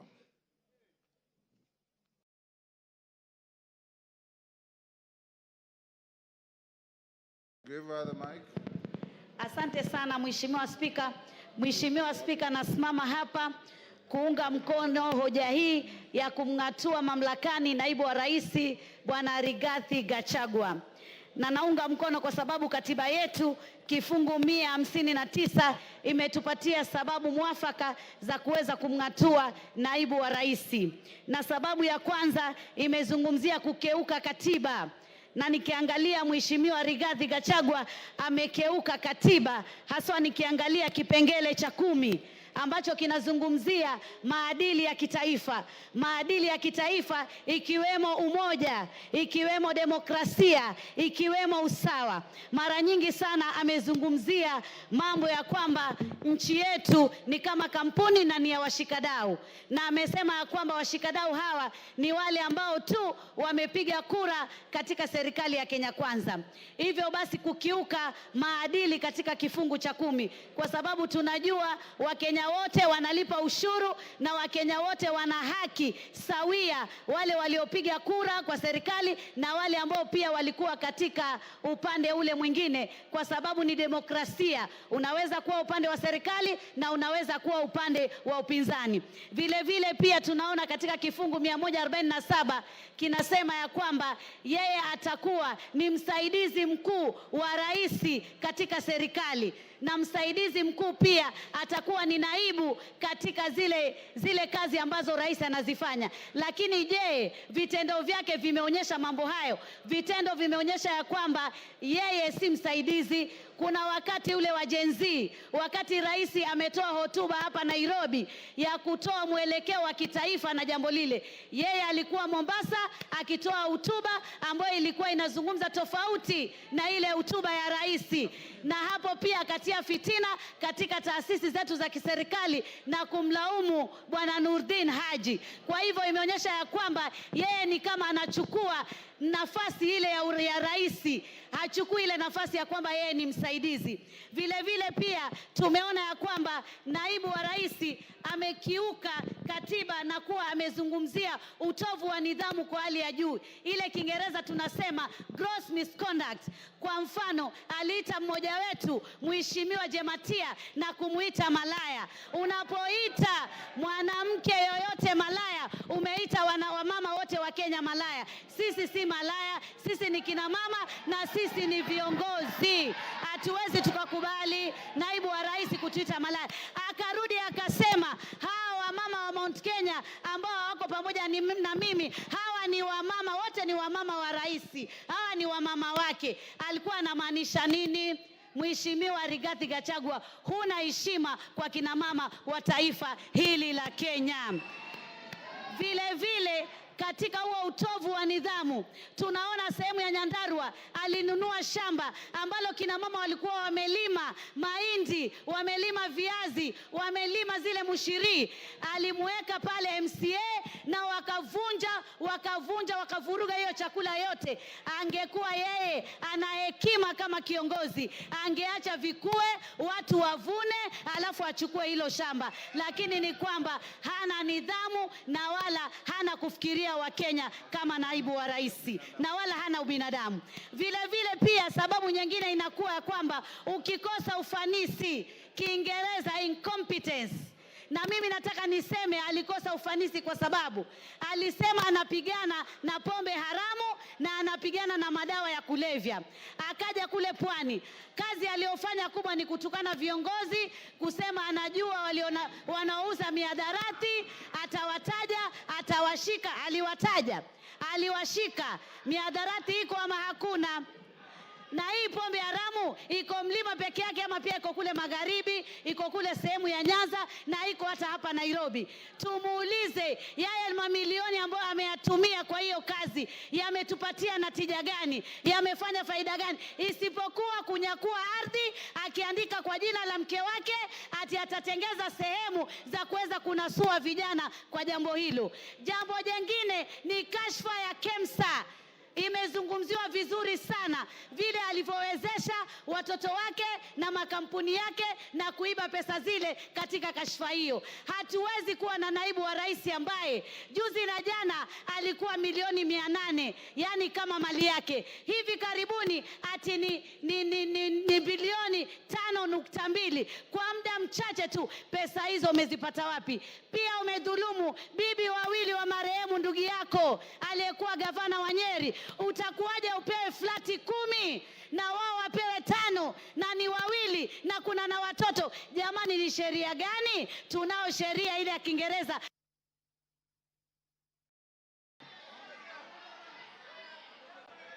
Give her 1 minute. Tunajua hiyo sheria imezungumzia wakati mume amekufa, yani ni mabibi na watoto ndio wanaorithi. Sasa wewe itakuwaje uchukue huo urithi wote? Mpaka hoteli umechukua, ati uliandikiwa, ati ndugu yako alikupa. Jamani, wewe kama makamu wa rais muogope Mwenyezi Mungu na ujue ya kwamba hatuko hapa sisi katika ukabila. Tukiangalia act ile ya National Cohesion Integration Act inazungumzia yoyote atakayetumia maneno ya matusi, maneno ya kutishia ili kuweza kuleta bughudha katika makabila, yeye anatakikana ashtakiwe na amefanya makosa. Rwanda juzi na jana matamshi ya kikabila yaliwatia katika vita vikali vya kikabila, na wewe leo unataka kuleta vita katika taifa la Kenya. Tuliona molo clashes na hata wewe unasemekana ulikuwa kwa hiyo maneno. Tuliona Time up, Mishi. Faith Gitau.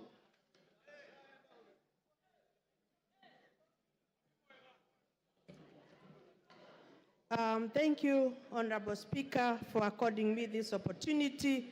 And from the onset, I support this special motion. First, our supreme law of the land expects the presidency, which includes the president and the deputy, to be a symbol of national unity. In that case, the holders of that office are expected to portray a national image as opposed to an ethnic outlook. Honorable Speaker, our Deputy President has been at the forefront in advancing a selfish ethnic agenda. For him, it is about his community and nothing more. After an election, Mr. Speaker, the government has to serve both those who voted for it and those who did not. It was wrong for the Deputy President to advocate for shareholding in order to discriminate against the rest of the communities, which may create ethnic animosity against Mount Kenya region. As a county member of parliament, I think I have traversed this nation more than the Deputy President. Secondly, Honorable Speaker, the Deputy President, as the second in command, should act as a father figure to members of parliament and the community at large. Far from it, the Deputy President, during his tenure, has been divisive and very egocentric. For him, it is about me, myself, and I. It is unfortunate that he has lowered the status and respect expected of such high office. Lastly, Mr. Speaker, when we went to the people urging them to elect this government, we gave them an undertaking that women must be respected. It is therefore, it disturbs me so greatly when the Deputy President is at the forefront demeaning women in leadership, particularly those he perceives his enemies. He has no respect for women whatsoever. He has made a scathing public attacks on a woman High Court judge. And in addition, he has been attacking women, and especially members, and me and others included in this house. And therefore, he can never, and he has no respect for women, and he can never work with women. And for those few remarks, I support. Makali Mulu. Yeah, thank you very much, Honorable Speaker, for this opportunity. Honorable Speaker, I want to say the following. Impeachment of our Deputy President is a matter of national interest and international interest, and it's on the basis of that, Honorable Speaker, that people have to be very careful with what they do with this impeachment. Honorable Speaker, I want to remind the House that we are only one of the many parts of the process. This National Assembly will be making their decision. From there, we'll go to the Senate. And there is also the courts, if need be. And it's on the basis of that, Honorable Speaker, that we must isolate personal issues from issues which make sense to Kenyans. So that, Honorable Speaker, we don't, as a House, go for what I'll call mob justice mentality And at the end of the day, the other stages, we lose it. Honorable Speaker, in the past, this House has been thrown under the bus because of this kind of mentality, where we go, make decisions, and out there, when they go to the courts, a number of our acts of parliament have been declared unconstitutional, basically because as members, we come here and we start shouting and assuming that other people there are not watching. Honorable Speaker, what am I saying? I've listened to the grounds of this motion, this impeachment motion, and I've listened to my friend, Honorable Mutuse, making the presentation and trying to justify some of these grounds, Honorable Speaker. I want to pick a few of them and ask myself whether they meet the expectations in terms of saying that the DP should be impeached on those grounds. The first one, Honorable Speaker, is the issue of demolitions. In this country, Honorable Speaker, when you go to our constitution, it clearly says that Kenyans have a right. They have their own rights. And if the government has made a decision to carry out demolitions, looking at the hierarchy in terms of governance, the topmost person in terms of hierarchy is the president, is not the deputy president. So in a situation where a decision is made, and the deputy president says he doesn't support it, the question is, should you be harassing the deputy president or the president? Because the person who took the oath as the head of the executive is the president or the deputy president. So on the basis of those demolitions, Honorable Speaker, it is going to be very unfair to start saying it is the deputy president who is in supporting the president, because at the end of the day, whose decision did carry the day? That's the question. The second issue, Honorable Speaker, is the issue of shareholding. Honorable members, let's be very honest with ourselves. We are all politicians. We have been voted in. We represent constituencies. How many of you can say that you are not practicing what is being explained in this motion? How many? Let's be very honest with ourselves. Let's be very honest with ourselves that most of you, majority of you, are doing exactly what is being said in this motion. It's only that don't say it publicly. That's the truth of the matter, Honorable Speaker. Honorable Speaker. Yes, Makali Molo, there's a point of order. Yeah, I have no problem, Honorable Speaker.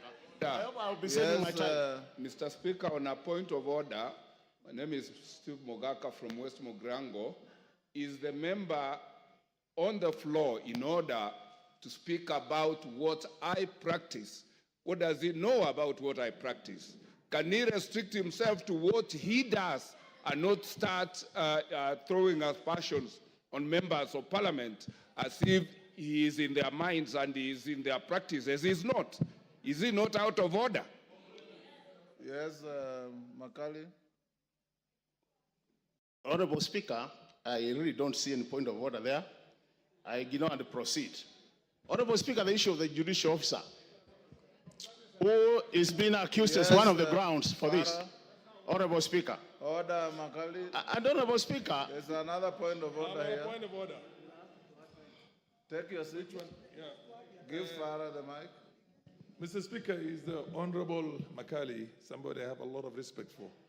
In order to compare a member of parliament who represents a constituency and the functions of that member and somebody who is the deputy president of the Republic of Kenya who represents the four corners of this country, and say that because the members of parliament go and develop, my presumption is that he thinks the CDF funds for one constituency cannot be taken to another constituency. But that's a different thing when it comes to national resources and the deputy president of the Republic of Kenya. Makali, wind up, your time is up. You know, Honorable Speaker, I hope this is not just to drive me to not to say what I wanted to say, Honorable Speaker. I can see a very deliberate move to curtail me from saying what I want to say. Do you want Honorable Speaker, from Nimrod Mbai? Honorable Speaker, you know the thing is, Honorable Speaker, and Honorable Speaker, you need to protect me on a serious. You have been protecting everybody who has spoken. Unless also, Honorable Speaker, you're on the same side of those who are supporting. Because on a serious, Honorable Speaker, I don't think it's fair. You have been protecting everybody else. You can't protect. Order, Honorable Makali Mulu. Order, Honorable Makali Mulu. You've been sitting here since we started. Order, Makali. Not a single previous speaker attracted a single point of order. If any came, the speaker will allow it. Not a single person raised a point of order. In fact, I'm being gracious by asking you, Nimrod Mbai wants to inform you, do you want this information? If you don't want it, you go on. But for you, order, Makali Mulu. You know, when you lose your cool, you also lose the argument. So just be composed, say your bit. The speaker has no dog in this fight. Just say what you want to say, finish, and we give space to somebody else. And any member who wants to stand on a point of order, it's within your standing orders. He has said he doesn't want your information. Go on. You know, Honorable Speaker, with all due respect, people have been making their contribution here since morning. Nobody has been shouting point of order. So, and it's my democratic position to oppose the motion. Order. Honorable Speaker. Go on. Honorable Speaker, I've been elected by the people of Kitui Central to come to this house 3 times. And nobody can assume that I cannot make my contribution. Honorable Speaker, I've been saying, on the matter of judicial officer. Wind up. The judicial officer has been accused of corruption-related matters, Honorable Speaker. And there is a court case, or as we are speaking. Are we running away from accountability as a country? When do we allow the courts to do their work up to the conclusion that as a house we want to make this as a ground for impeachment, Honorable Speaker? This is what we are saying. There is separation of power, Honorable Speaker, and we should respect that. The other thing, Honorable Speaker, the India of officers been called by the DP. Just called. How many of us here since morning have been called by the President? How many of us here since morning have been called by the Deputy President? Pleading with us to either support or oppose. Can you be impeached on that note? On a serious note, we need to be... I'm saying, Honorable Speaker, from where we are seated as a house, you go for mob justice mentality, you lose it at the top there, you are trying to reduce the credibility of this house to the lowest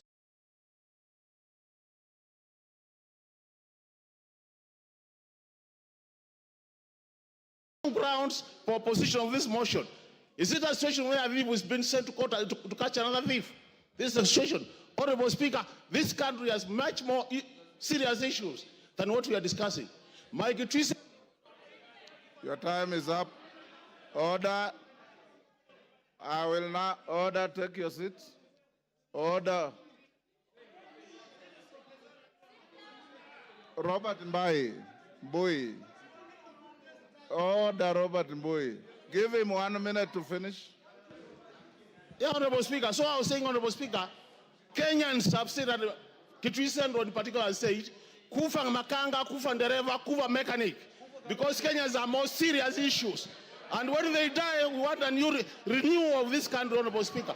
This idea of mob justice, we are not going to allow it in this country. Kenyans have more serious things. I oppose, Honorable Speaker.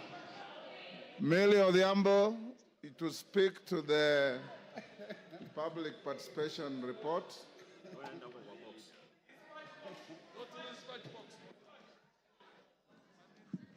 Thank you, Mr. Speaker, for giving me this opportunity. Mr. Speaker, I was just wondering if after speaking to the public participation, that I could also just make my contribution.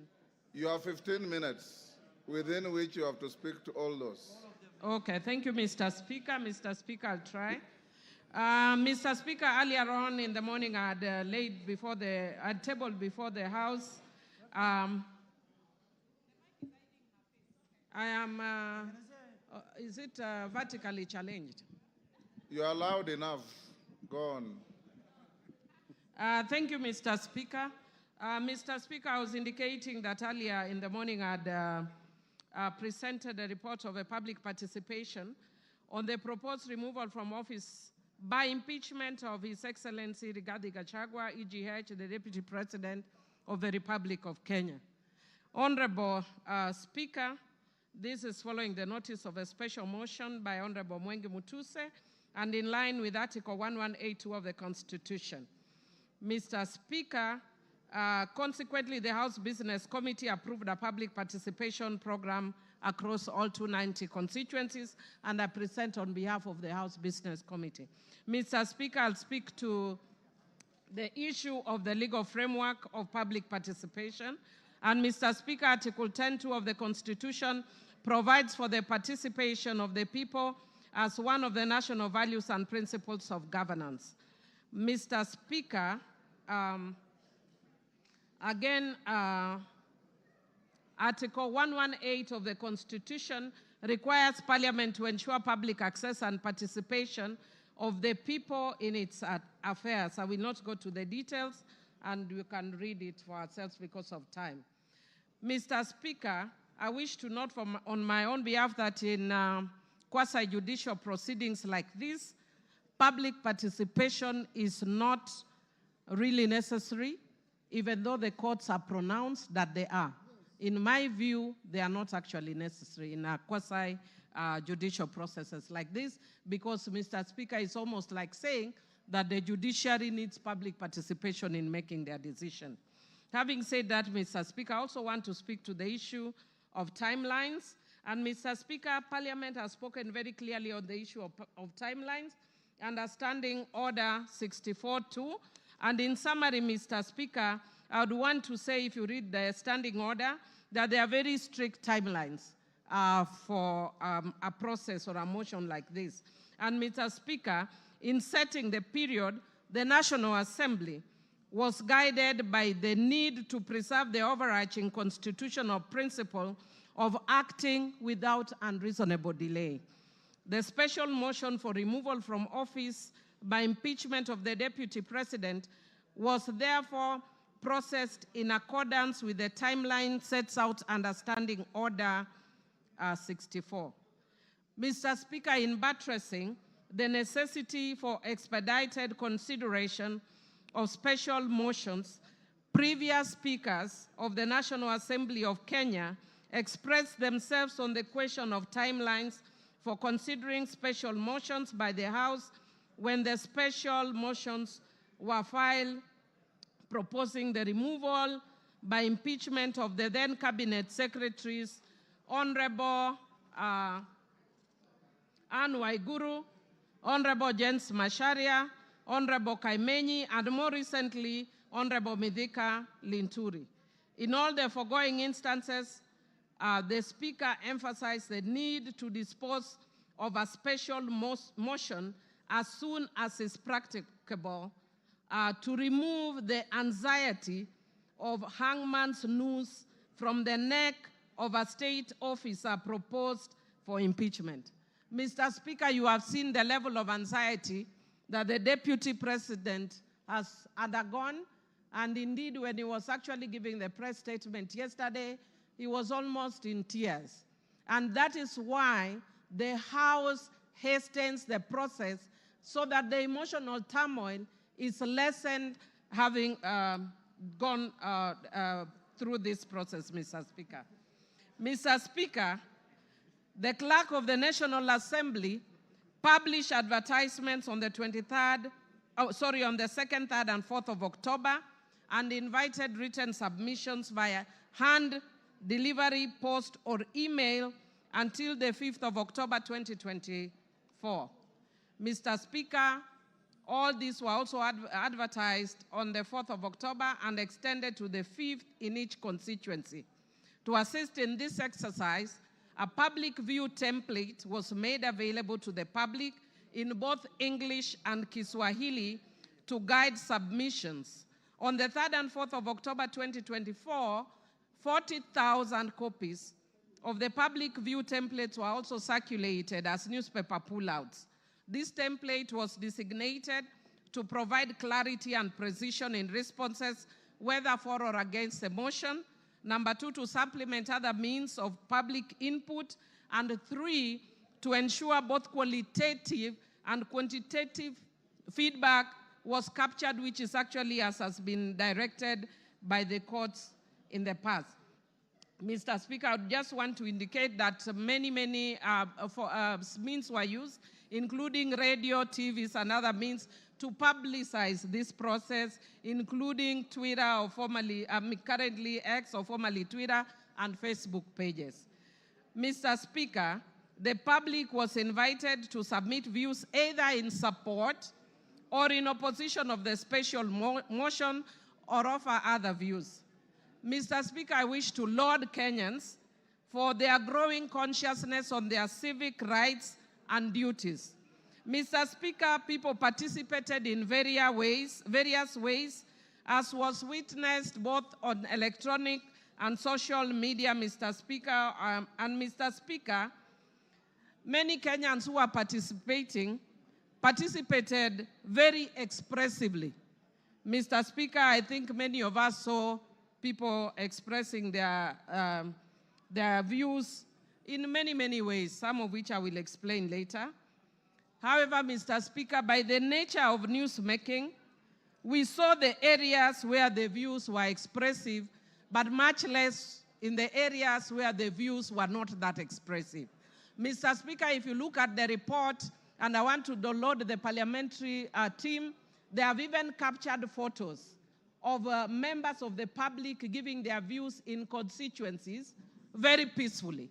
But Mr. Speaker, as I want to repeat, that by the very nature of newsmaking, what we will see are the dramatic scenes. And those we saw, I don't think it is shame as such, it's their right and they can share. Mr. Speaker, I wish to indicate I wish to report that based on all that, over 200,000 responses were received, of which 65.1% supported the motion, while 33.81% opposed the motion, and 1.09% offered neutral or other alternative views. Mr. Speaker, some of the members in contributing have actually alluded to some of those alternative views. I've heard the speaker right before me talking about the issue that Kenya has very many pressing issues. Mr. Speaker, indeed it is true, Kenya has many pressing issues, and as a House, we are already seized of those issues and are indeed already dealing with some of those issues. One of those issues that the Parliament has raised is the issue of education, the education system, and we have called the CS for Education more than 2 times to deal with that issue. Again, on the health issue, we have also invited the CS for Health amongst other officials. So indeed, the House can chew and walk at the same time. Mr. Speaker, when a motion is brought of this magnitude, Parliament, by its own standing orders, must stop everything else and give priority to this motion. And that is why Parliament stopped all its business on Thursday and focused on this, and all members of Parliament went to their constituencies to deal with this issue.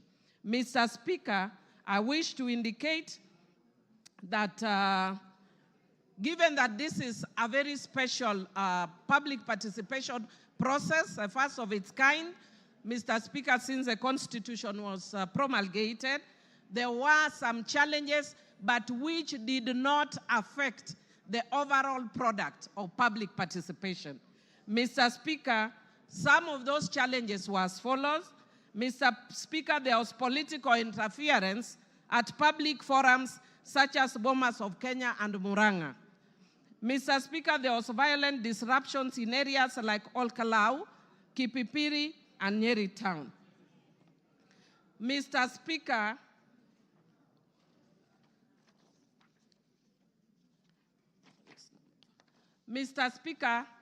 there was incomplete or unclear submission, including forms without identifying information or contradictory responses. Mr. Speaker, there was low turnout in some constituencies due to insecurity, such as in Bura.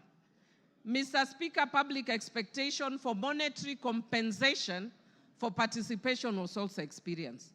Mr. Speaker, there was late submission of forms and memorandum in some instances. There were threats of violence towards officers and inappropriate language in some email submissions. And Mr. Speaker, there was pressure from some constituencies such as Olkalau and Kipipiri for officers to declare results prematurely. On the whole, Mr. Speaker, most places in the country went on uninterrupted. And the results that I just indicated to you Mr. Speaker, are based on that. Mr. Speaker, because of time, and I would like other members to speak, I would want to invite members to look at the report that has been tabled by the House Business Committee.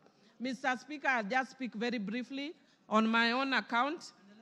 Mr. Speaker, I wish to indicate on my own account as a member of Suba North constituency that what we are going through post-2010 constitution, I want to agree with the honorable member that has spoken and said that it's a very important process, because indeed it is. Mr. Speaker, it is a defining moment constitutionally and a first of its kind since 2010. It is both a legal and a political process. Mr. Speaker, the Supreme Court in the Sonko's case confirmed that impeachment is not just about civil liability or criminal culpability, but it's about accountability, political governance, as well as policy and political responsibility. Mr. Speaker, I'll speak very briefly to that in the end, but I want to speak to the issue of grounds. I'll be very brief, Mr. Speaker.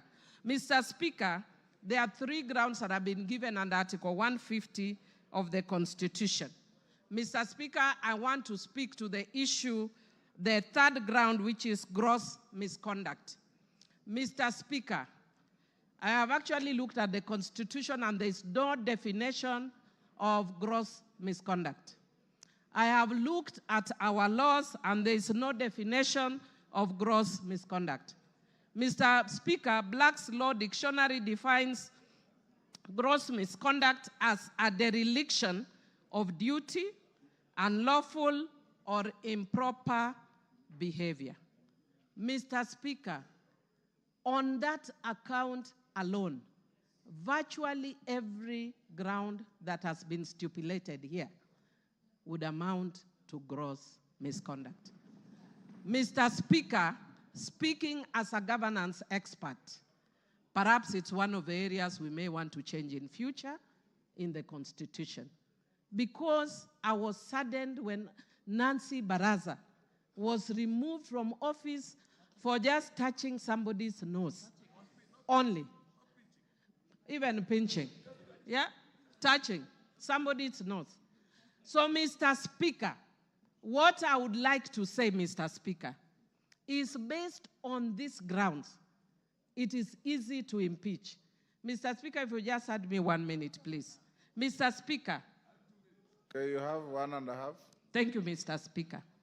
Mr. Speaker, I would just want to say that I've been by nature, I know I'm a very tough person, but by very nature, I'm also very empathetic.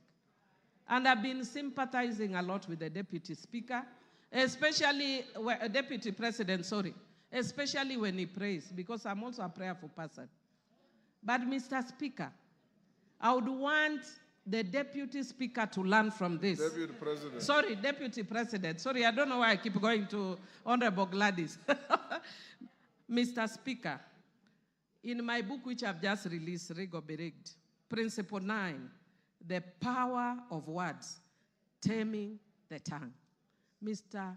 Speaker, if the Deputy President had been quiet, he would have carried many people in this house. But he did not tame the tongue. And every time he spoke, he's just showing further and further division of the country. And I feel sad as a country that many people, even my friends, because I have many friends in Central Kenya, who are calling me, are not calling me from a governance perspective. They are telling me, please save us Mount Kenya. Mr. Speaker, when will we ever reach a point as a country when we look at governance issues and not ethnic parochial issues that have divided the country for a long time, Mr. Speaker? Mr. Speaker, I do empathize with the Deputy President, and I wish the hand he extended to the President, he had done it much earlier. Mr. Speaker, I hope he learns from the experience of Coriolanus of ancient Rome, who had won many battles, and his fame preceded him. But when he got in politics, his mouth brought him down. Mr. Speaker, I support. Gladys Sholei, not information. There's nobody on the floor. Speak. You wanted to speak. Okay, but just allow me to correct one issue that has been raised twice on the issue of Nancy Baraza. Nancy Baraza was alleged to have pinched the nose of someone. It was never confirmed. The CCTV footage did not reveal it, and she was found with no guilt on that point. So as a woman leader, I want to correct that. Nancy Baraza served this country faithfully. So let us correct the Hansard. Thank you. Go on. Honorable Speaker, I can proceed. Go on. Yes, I am. Okay. Honorable Speaker, thank you very much. And again, before I proceed to support this motion, allow me to clarify just one issue. I have been accused by the Deputy President of bias, indicating that I cannot preside over these impeachment proceedings because I am biased. I want to confirm that when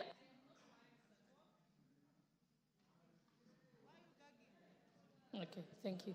I want to confirm that I'm not biased at all. When I made the statements that I did make, I made them as Member of Parliament for Uasin Gishu County and not as a Deputy Speaker sitting on the Speaker's chair. You can only accuse me of bias if I make those statements from the Speaker's chair. I am first a Member of Parliament before I am Deputy Speaker. If the law contemplated a situation where I am gagged as Deputy Speaker, I would have been expected then by that law to resign like the substantive Speaker does in that case. And therefore now I want to proceed to go on to support the motion, speaking as an ordinary member of Uasin Gishu County and not as Deputy Speaker. I have a few points to point out. The Deputy President has been engaged in various conducts that meet the threshold for impeachment. One, on numerous occasions, he has insisted that Kenya is a company of shares, and this is contrary to the Constitution, Article 10, and also our national values. I also want to bring attention of the House that he has contravened his oath of allegiance. When he took his oath of allegiance, he says, in full realization of the high calling, I assume as Deputy President of the Republic of Kenya, I swear and affirm that I will be faithful and bear true allegiance to the Republic of Kenya. The oath of allegiance does not mention Murima, it does not mention Mount Kenya. He bears allegiance to the Republic of Kenya, not to his wife and not to his sons. So he has gone against his oath of allegiance. I also want to go on to refer to the press conference that the Deputy President held in Mombasa on the 25th of June, 2024. In that particular press statement, he distanced himself from the Finance Bill 2024. As a member of cabinet, in his position as Deputy President, he is collectively responsible for all the decisions that are made in cabinet, and therefore, in distancing himself, he violated Article 153 of the Constitution. The Finance Bill, as we know, is the overarching legislative document that underpins the revenue-raising measures for the executive in order to achieve its programs. If the Deputy President did not agree with the decision of Cabinet on the Finance Bill, he ought to have held his peace and his tongue or resigned as a member of the Cabinet. There is no two ways about it. And furthermore, by the mere fact of holding a presser at a time when the country was in crisis, when the President has addressed the nation, he went on to have his own one-man show of a presser. That is the greatest definition of gross misconduct. It is pure insubordination. No one can do that. It is unthinkable for a principal assistant to contradict the principal. If you want to contradict the principal, you resign your position and go and contradict them from outside. Thirdly, the Deputy President also distanced himself from the activities of the Nairobi Rivers Commission and claims that the activities were undertaken contrary to the law. The work of the commission was again endorsed by Cabinet. The government followed laid down laws regarding eviction and resettlement of members of the public.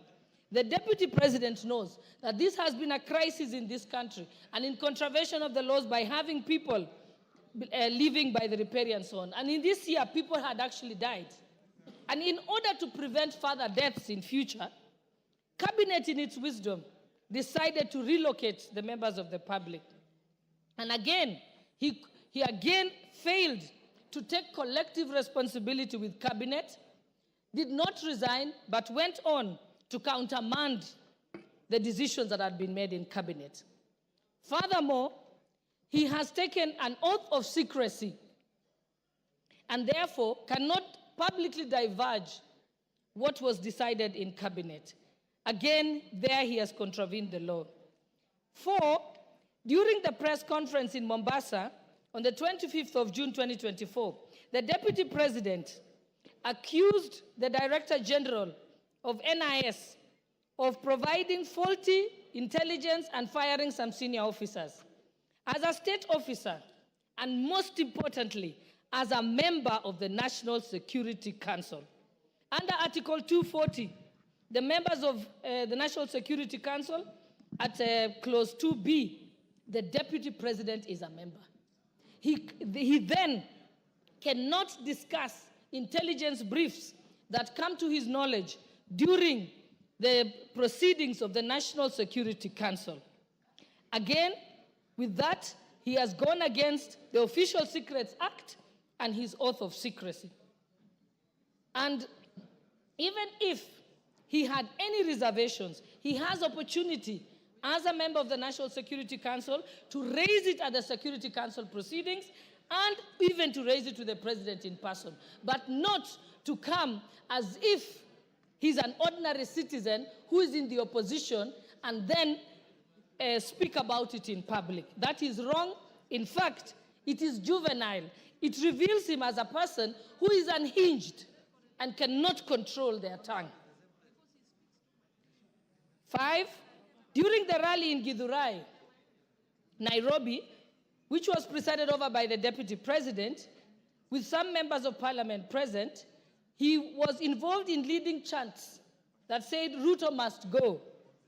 Ruto is a one-term president. He never denounced those statements. What that amounts to is that he is guilty of treason and other allied offenses. That is the Penal Code, Section 40. And I will read it out, just that there is no doubt. It says that any person owing allegiance to the Republic of Kenya or else of Kenya, if they compass, imagine, invent, devise any deeds with the intention of the death, the maiming, the wounding, the imprisonment, or restraint of the president is guilty of treason. So Rigathi Gachagua is guilty of treason. And it also amounts to gross misconduct. So the Deputy President cannot therefore expect to remain in his office as Deputy President when his party to efforts to remove the President, to undermine the President, and to campaign against the President. His tenure as a principal assistant is not tenable by any interpretation or meaning. And 6, during his appearance in church in Meru, the Deputy President insinuated that if he is removed, the tribes of Kenya who are native to the Mount Kenya area will revolt and be violent. Again, that is treason and other allied offenses. And he also goes against the National Cohesion and Integration Commission Act with his utterances that relates to ethnic profiling.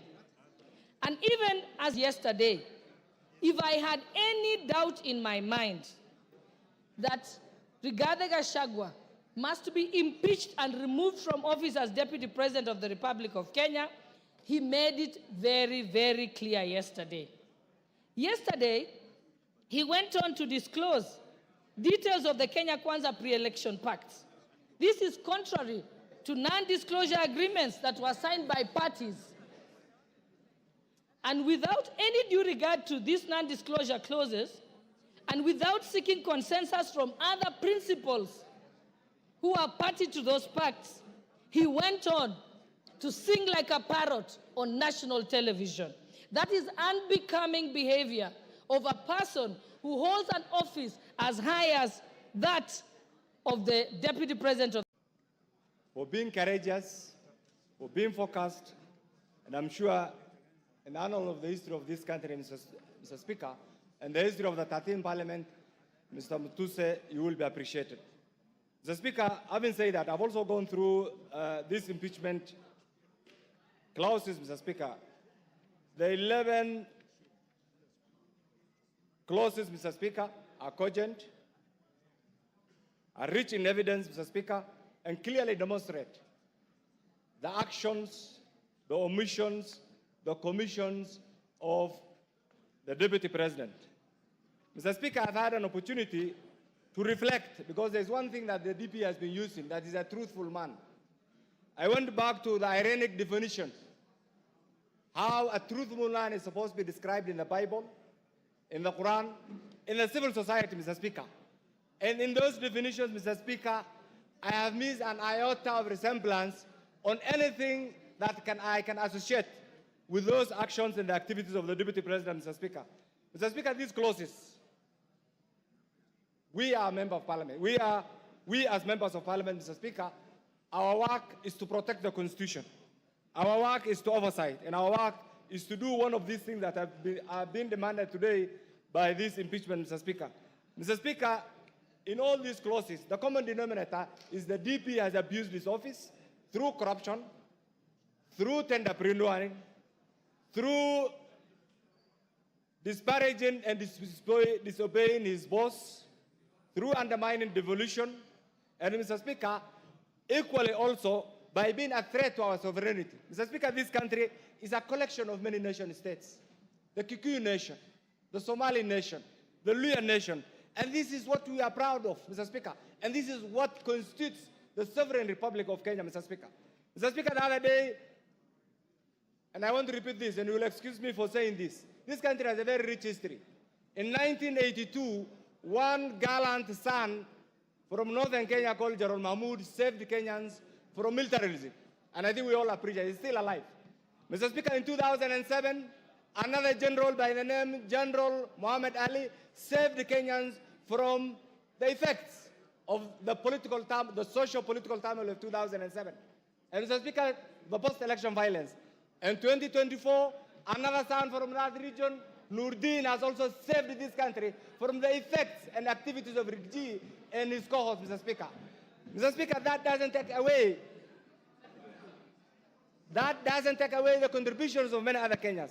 Mr. Speaker, in all this, what I have gathered, and we have been in Parliament together, we are doing a favor for Rigathi. We are doing a favor for the executive, members of the executive. We must save Rigathi from the members of the executive, the other members, because he's a threat to their continued performance of their job, Mr. Speaker. We must also save Rigathi from the members of the Judiciary because he keeps on attacking them, Mr. Speaker. We must also save Rigathi from the members of the legislature because he attacks them, Mr. Speaker. We must also save Rigathi from the 47 tribes, Mr. Speaker, because he keeps on attacking them. Mr. Speaker, we must also save Rigathi from the remnants of Mau Mau because he keeps on abusing their name, Mr. Speaker. We must save Rigathi, Mr. Speaker, because he abuses our ladies, Mr. Speaker. Mr. Speaker, we must also save Rigathi from the people of Mount Kenya because he abuses their names and he wants to have them collide with other Kenyans, Mr. Speaker. Mr. Speaker, isolate them, Mr. Speaker. And finally, on that aspect, we must save himself because last night, when I watched that teleprompter-driven press conference, Mr. Speaker, one thing that came to my mind is he was incriminating himself, Mr. Speaker. Mr. Speaker, in all this, we have a president who has applied all his gingerly approach in managing the affairs of this nation, Mr. Speaker. And Mr. Speaker, what is coming to mind is we have a DP who in every statement that he utters abuses, uses the Constitution wrongly, threatens, and demeans everybody. And it's because of this, Mr. Speaker, that we as a parliament, we must go in history and support this impeachment, Mr. Speaker. Mr. Speaker, finally, you have ruled on this. And I don't want my colleagues here actually to be threatened. What you are doing is right. It is within your legislative right, Mr. Speaker, for those of us who have elected to support this by appending our signatures, should also be available to vote today in our numbers to impeach Rigathi, and by doing that, we'll be saving Kenya. I support, Mr. Speaker. John Makali.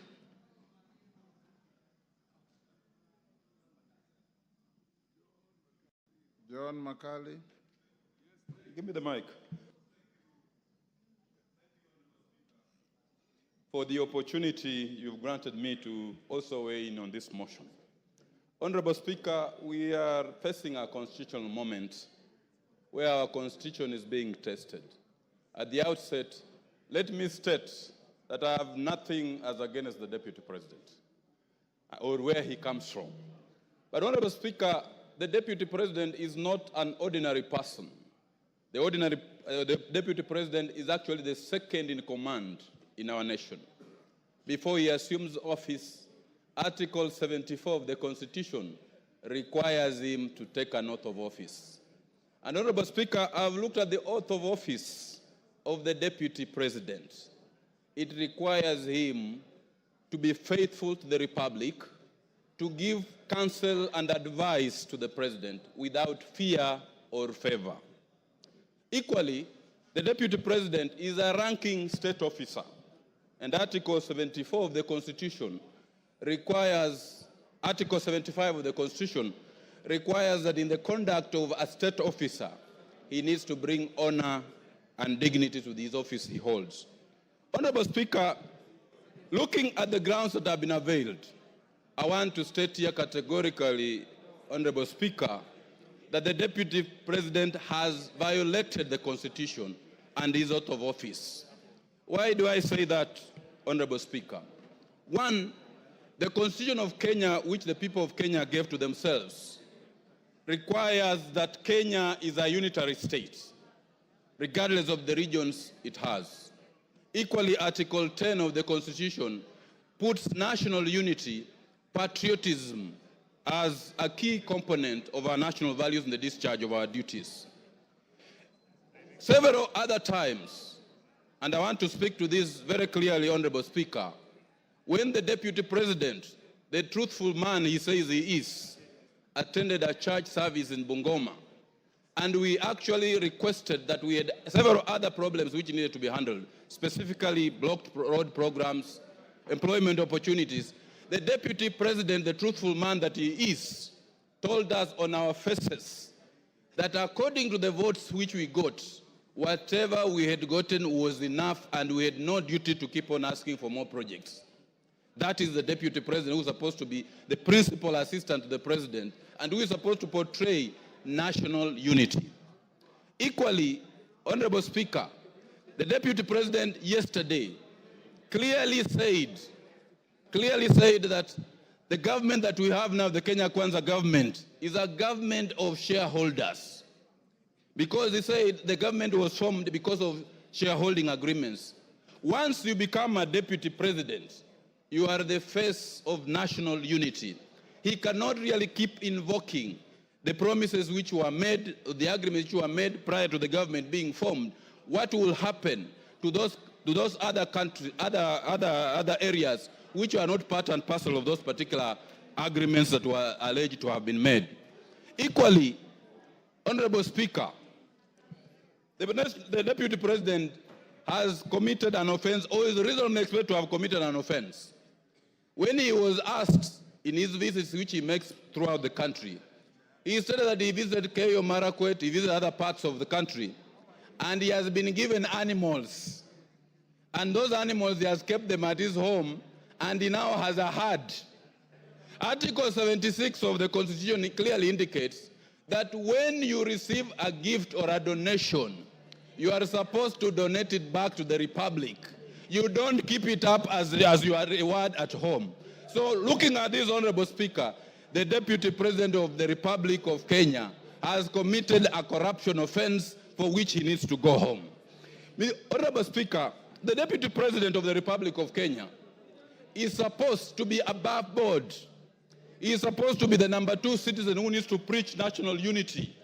He is supposed to be the president in waiting. He is supposed to be actually the president in waiting, so that if anything happens, he is supposed to take over the reins of the country. Honorable Speaker, if we look at the utterances that have been made by the Deputy President, let us look at the KEMSA case. I've looked at the affidavit of Dr. Andrew. It is very, very clear that the Deputy President was actually conflicted in the KEMSA supply case, and Article 75 of the Constitution requires all state officers to avoid situations where they are in conflict of interest.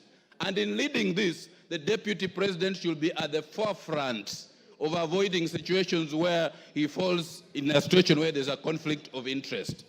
Taking into account all these 11 grounds that have been made, I have no doubt on my mind, Honorable Speaker, that for his arrogance, that for his breach of the Constitution, that for his defiance, that for his statements, that for his conduct, he is not a truthful man as he pretends to be, and we cannot have such a person as the Deputy President of the Republic of Kenya.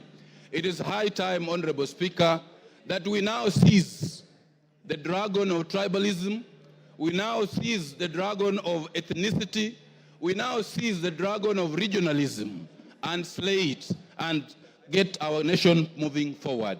Honorable Speaker, I rise to support this particular motion and say the Deputy President of the Republic of Kenya must go, and we have to start up a fresh page. I support, Honorable Speaker. Julius Ole Sunguli.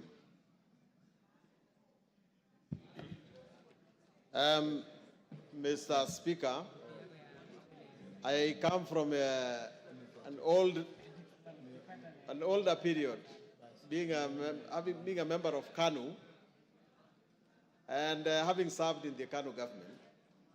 And I find some things rather difficult to understand. Because, Mr. Speaker, this position of Deputy President is a new one. It came in 2010. The position of Vice President had very, very good gentlemen. I still recall the way the office was occupied by the Honorable, unfortunately late, George Saitoti, Kijana wa Malwa, and indeed, the fine gentleman that we have in politics now, Honorable Kalonzo Musyoka. Those people, Mr. Speaker, understood their job. If I were to stand today and accuse the Honorable Rigathi Gachagua, I would accuse him of only one thing. He does not get it. This particular job, he does not know the job description of a deputy president. For one, Mr. Speaker, the Constitution of Kenya says that there shall be a president.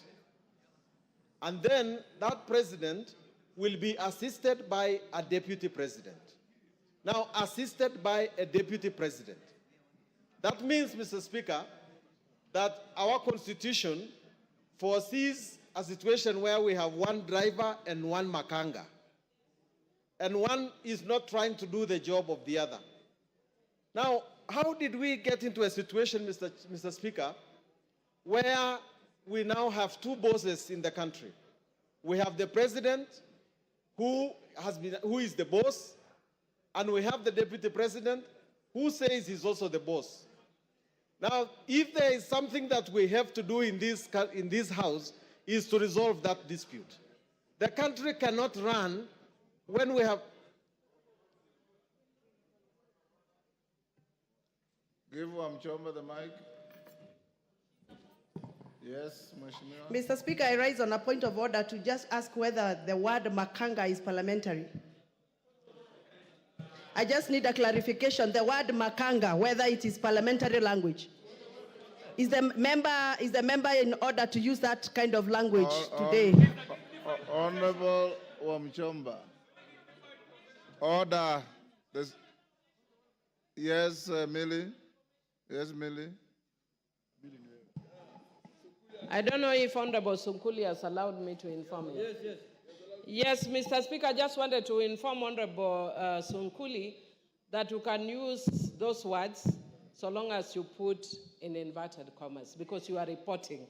So when it is reported, like in the case where people are talking kufa makanga, kufa dereva. Mr. Speaker, I even wanted to speak to it by saying that it is actually people saying that are crucifying the DP. By saying he should kufa, the motion here is on the, in quotes, makanga. It's not on the dereva. So people want to bring the motion on the dereva in quotes, can bring, but the one we are dealing with now is on makanga. But for Honorable Wamchomba, language is dynamic. It's living. It grows. That's why you now find Kiswahili words in the Oxford English Dictionary. And by ordinary usage, every single Kenyan knows what makanga means. And Sunguli was not mixing languages. He spoke in the manner like he was quoting. I will definitely need another extra time. But Mr. Speaker, so our constitution foresees a situation where the president and the deputy president operate in harmony. Now, Mr. Speaker, if your principal job is to assist the president, and your marriage with the president is now irretrievably broken down, the only purpose of this house is to say that there is actually no more marriage, and that the deputy president can no longer perform his duties as a deputy president. And so, if that happens to be the situation, then what remains? I remember the late President Moi telling us that the problem with Africans is that they don't resign until they are kicked out. In this particular situation, because the marriage is irretrievably broken down, it ought to be the case that the deputy president ought to say, as a gentleman, that this thing is not working, I'm going to leave it. He has said that this is like a company. And in a company, people exist in order to have a common good. And the mixture of strategy and vision and deep understanding of their core business is what will bring fruits to this job. Mr. Speaker, I believe myself that there are two mistakes that have been made here that need to be looked into by this House. One is that the Deputy President ought to believe in the Republic of Kenya. Because if I look at the number of times, if I Google the number of times the Deputy President has pronounced the word Mount Kenya, and the number of times he has pronounced the name Kenya, the number of times he has said Mount Kenya are more than the times he has said Kenya. A person who takes the oath to be the Deputy President of Kenya must be a person who pronounces the words Kenya more than the one person who pronounces the words of his region. Patriotism. And secondly, the person must actually believe in his boss and must... Give him 1 minute. Mr. Speaker, if your core business is to work for your boss, you must believe in him. If you don't believe in him, what are you doing with him? The second thing is that you must believe in Kenya. If you don't believe in Kenya, that you believe that your responsibility is to look after the shares of your side of Kenya, then what are you doing with the rest of the country? Mr. Speaker, I want to finish by urging that next time we appoint a deputy president, next time the president appoints a deputy president, let him understand that that is a serious business. You must appoint a person who will actually understand that he's going to be a president if something bad happens. Don't do it just because he brings votes. Let us be serious about this responsibility, because that is where we are going wrong. Someone is saying that he qualifies just because he brought in the votes, not because he can actually appeal to the rest of the Kenyans and can be trusted by the rest of Kenyans. I therefore, Mr. Speaker, vote to impeach. Osoro. Thank you very much, Honorable Speaker. Honorable Speaker, from the onset, I want to state that I support this motion entirely without putting or proposing to put a comma or full stop on any ground that has been placed here, Honorable Speaker. Honorable Speaker, I want to remind the honorable members that Clinton was almost impeached, or the impeachment attempt against Clinton in 1998 was out of the Monica Lewinsky. Read your history properly. He was actually impeached. Exactly. Monica Lewinsky matter. Of course, it was overturned later by the courts and other issues, but I'm saying it was out of that scandal, the very small scandal of the sexual scandal in White House. Honorable Speaker, I want first to start by proposing this question, Honorable Speaker, to honorable members. How would you feel that when you eventually transit to the next world, you are dead, that your brother or the person that you choose to entrust to take care of your wife and your children's property decides to start using those property for his own personal use? As members, how would you feel that? That is the question that honorable members should be making, should be answering themselves before they vote today, later today, Honorable Speaker. Honorable Speaker, the late Governor Rigathi Gachagua passed on 24th of February 2017. Between 2017, Honorable Speaker, to 2024, it is indeed true that the late governor then, amongst Mwai, Madenge, and Joroge, he entrusted Mr. Rigathi, the deputy president, as the executor of his will. But, Honorable Speaker, between 2017 and 2024, the property that, and this is, Honorable Speaker, is in the documents that Mwengi Mutusa has shared, Honorable Mwengi Mutusa has shared with us and tabled in this House, that between 2017 and 2024, he's been able to alter or tamper with those companies, make himself directors in some of those companies, transfer some of those properties to himself, disinherit some of the beneficiaries, the kids of the late, and put them to himself. And then one particular case, Honorable Speaker, is the Olive Garden Realtors, Honorable Speaker, that was actually altered on 2nd of March 2022, using the position of power to his own advantage, Honorable Speaker. How can you explain that? He will then tell you, Honorable Speaker, that, you know, I bought its willing buyer, willing seller. Really? Does it mean that all your money that you've acquired, which is also questionable, the only property that you could identify is the property that is under the care or is supposed to help the family and the widows of your late brother? How wicked can we be? Then you come in full glare of camera and tell the members of the public that, please let my brother rest in peace. I decided to hold this property in trust for them, when the brother, the kids, the widows, and the daughters and sons of the late are languishing in poverty and complaining and crying. It is total shame. You cannot use your position for that. Honorable Speaker, these are practical examples, and I'm telling honorable members to acquit themselves and go through ground 7, Honorable Speaker. It is actually on page 16 to 30. This is nothing but gross violation of the law, Honorable Speaker, taking advantage of their own power, Honorable Speaker.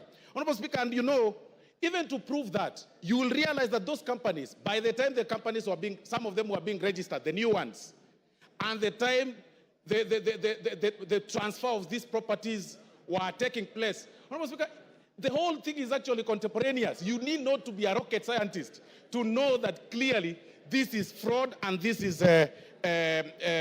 this was taking advantage of the late. I want to remind the Honorable Deputy President of the good book in the book of Proverbs chapter 15, verse 25, that the Lord will tear, that's what the Bible says, that the Lord will tear down the house of the proud, but he will establish the boundary of the widow.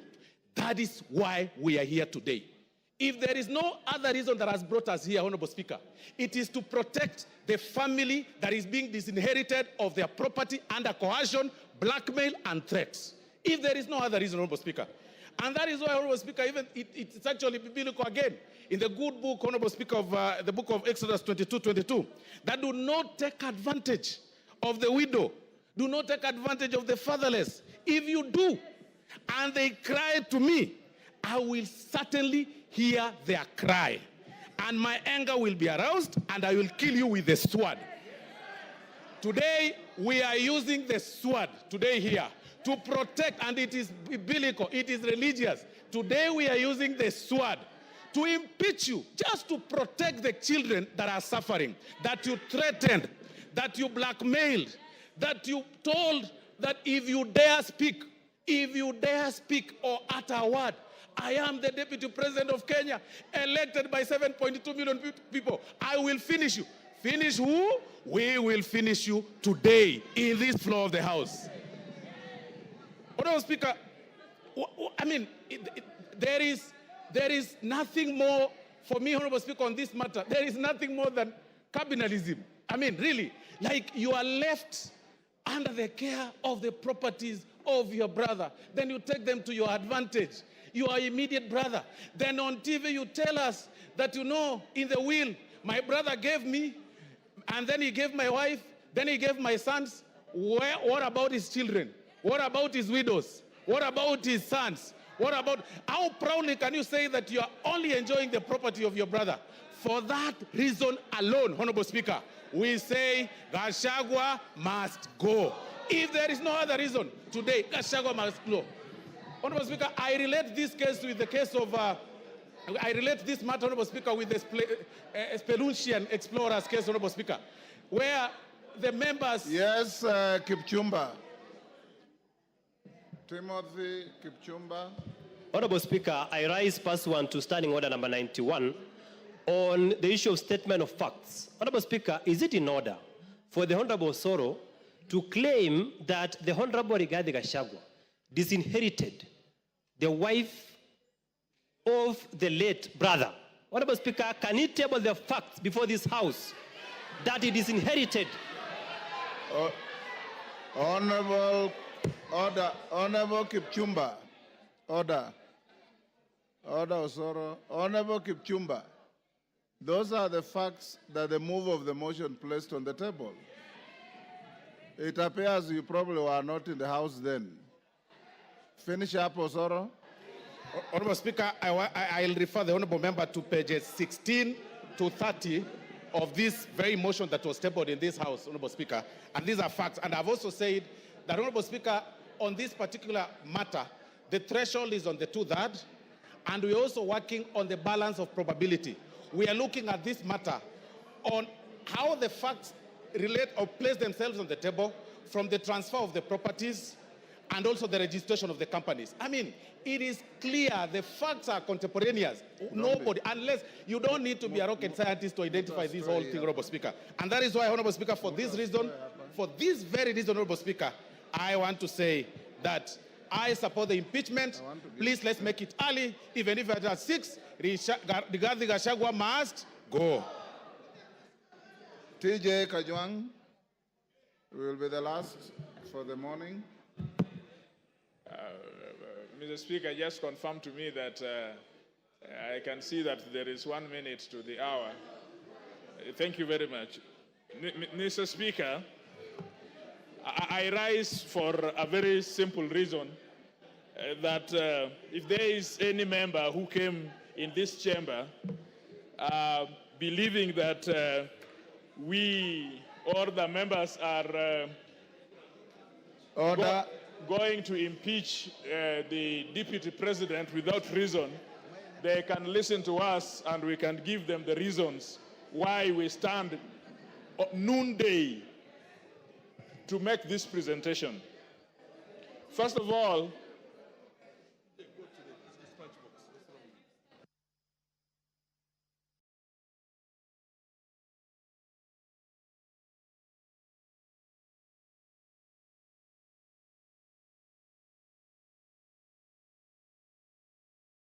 Member for Machakos County, what is the problem?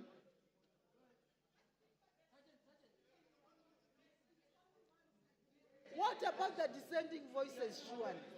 The speaker has no way of knowing who is dissenting. Yes. Go on, Kajwang. Yes.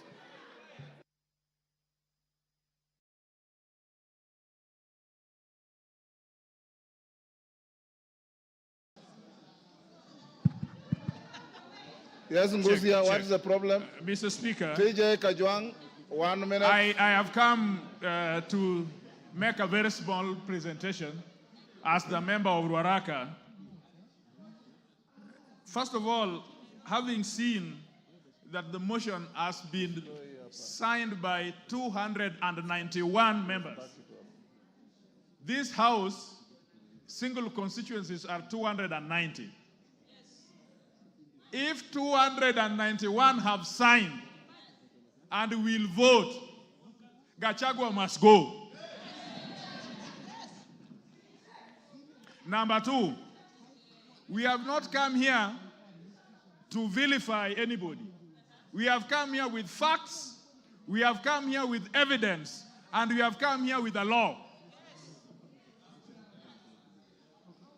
I want to be in a country where my son and my daughter, if he qualifies and if he's eligible, will get employment, will do business, will walk proud and tall, not because he comes from Waondo village in Nyanza, but because she or he is eligible. This politics of everybody must come from Mount Kenya. Mount Kenya. Usiguze mlima. Usiguze milima. We must show, Mr. Speaker, that this country is for us all. We must show, Mr. Speaker, that there are no people who are entitled more than the others. That there are people who fought for Mau Mau more than the others. Or that there are people who are more populated than others. And so this idea that they work for Kenya Kwanza government and that they must eat, it is their time to eat. This deputy president his mentality is that he got votes for President Ruto, and so it is his time to eat. For that reason only, I would vote, because I want a situation after we are through with elections, everybody, including me, is served, because I pay taxes like everybody else. For the deputy speaker to go to... Yes, Wamjomba. There's a point of order. Mr. Speaker, is the member on the floor? Which order? Mr. Speaker, I'm addressing Mr. Speaker. You are not the Speaker.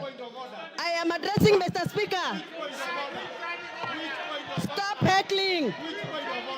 You are not the Speaker. I'm addressing the Speaker. Go ahead. Mr. Speaker, is the member Honorable Kajiang in order to say that there is a mentality that the deputy president has a mentality to eat? Does he have any gadget to measure mentality? Is that a fact? Can you prove? Can you prove that there is a mentality? Which gadget do you use to measure mentality? Go on. Check. Mr. Speaker, first of all, pronounce my name properly. I'm not Gachechwa. I am Kajwang, not Kanjwang. Number two, Mr. Speaker, this is a problem. Everybody, I heard them call it Raira, Kanjwang. Some of you must learn that we are in a country for everybody. Nobody is powerful than the other. Nobody comes from a section of community. Today we will show that this country is for everybody. Mr. Speaker, there must be hygiene in leadership. There must be hygiene. You cannot trade with government, and you are the deputy speaker, deputy president. Sorry. You cannot trade with government, and then you are the deputy president. You cannot trade with government, and you are a state officer. Even you who are sitting here, stop trading with government, so that you only have one work, which is an elected member of this house. So evidence has been laid before us, and we are clear on page 16 of this evidence that him and his family, first of all, he thinks that his family, it is all right if his family trades with the government. He has not read the Leadership and Integrity Act. You yourself, your wife, your mother, your son, your daughter must not trade with government, so that we allow enterprises to grow out there. Mr. Speaker, only on that basis, I think that there is a situation here which we must save. The third one, Mr. Speaker, he is principal assistant to the president. If we don't deal with this thing today, all vice presidents or deputy presidents will think that the president is age mate. There must be a distinction between a president and a deputy president. This one, at least the president has allowed him to chair the cabinet. At least the president has allowed him to be the chairman of IBEC. Now, well, the law has allowed him to be the chairman of IBEC. What would happen if, as the chairman of IBEC, he is only giving budget allocations to people from Mrema? What would happen if he is the chairman of IBEC only giving budget allocations to people of his family? Mr. Speaker, the last thing I want to say, this presidency as it is so dysfunctional that even if we left it today, there would be a problem in presidency in such a manner that would undermine national integrity and national security. I don't need the information. I just have 1 minute to go. Thank you. Finish up. Yes, Finish up. Yes, Mr. Chairman. Mr. Speaker, we are not going to impeach him because of what that speaker had talked about, that we are lynching or that it's a mob. We have carefully considered, and the law is that we are not talking about civil liability or culpability. We are talking about accountability. We are talking about political governance and political responsibility. And so all those things that he has said out there, he must take responsibility for. And we are politicians. We are not a court of law. He will be tried in Senate. Ours is just to initiate this process. And the Senate will ask very pertinent question. He is saying that all these things he got from his brother and so on. They will investigate and find out, did he pay tax for them? When he filed his report and said that he's worth so much, did he say that he also got something from his brother? Now, no, it is not here. You don't know. These things are asked in the Senate. It is the Senate that is the trial chairman and the investigating. So the Senate will also ask his return forms. He's also re-asked the KRA forms if these information are consistent. And so, in all the evidence that I've seen, in all the charges I've seen, I return a verdict that Gachagua must do what? Gachagua must do what? Gachagua must do what? Order, members, will you be upstanding?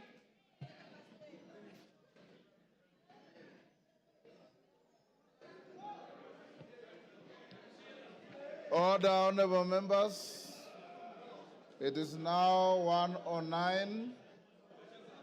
And the House stands adjourned until 2:30 this afternoon.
Mutuse, as a fabrication and unfounded allegations.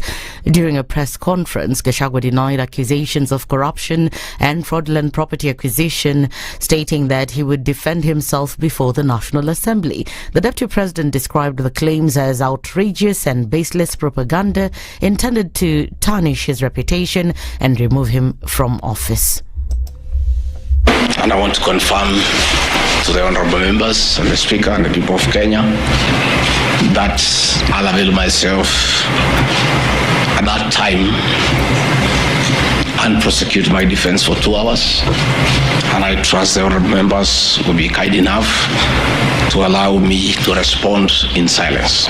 They will be very embarrassed before the people of Kenya. This will be the most shameful act ever in the history of our National Assembly, where you go table a motion that is so sensational based on trash and not a single accusation backed by evidence.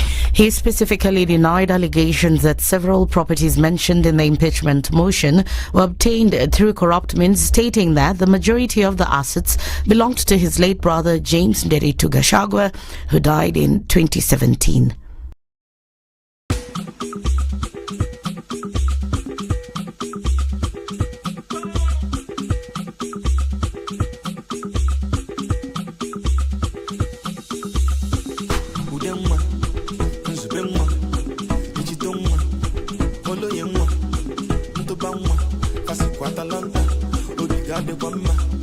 Propaganda.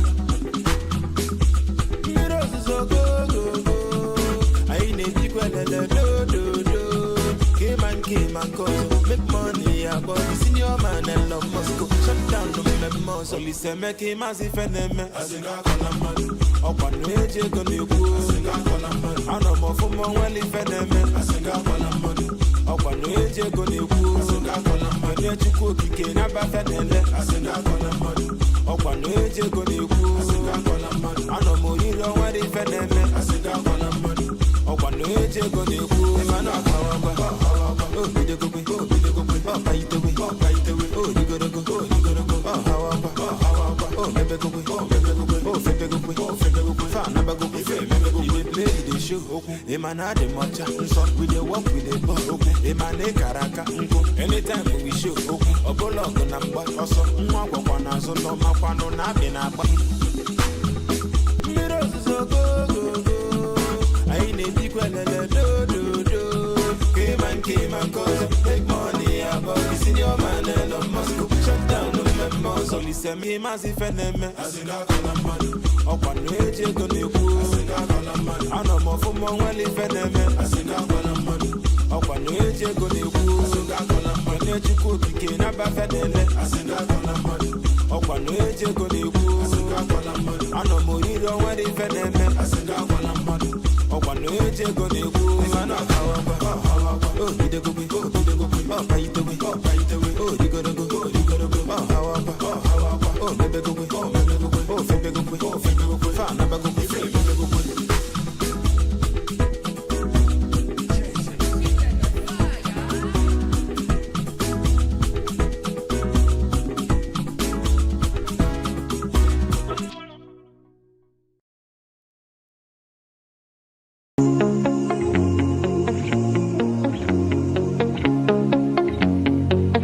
I told you have potential.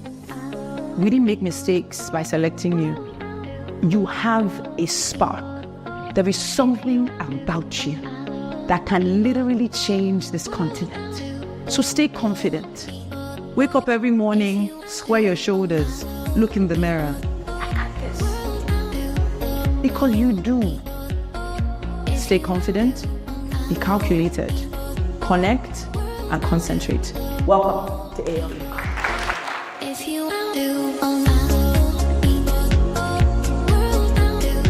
I've realized that learning at ALU is all about applying what we know to real-life situations. It's amazing how they focus on building a genuine connection and make me feel like I totally belong here. Every I go on campus, there's something new to discover. The environment really sparks my creativity, and collaborating with others feels natural and exciting. I can't wait to see where all this creativity and teamwork will take us.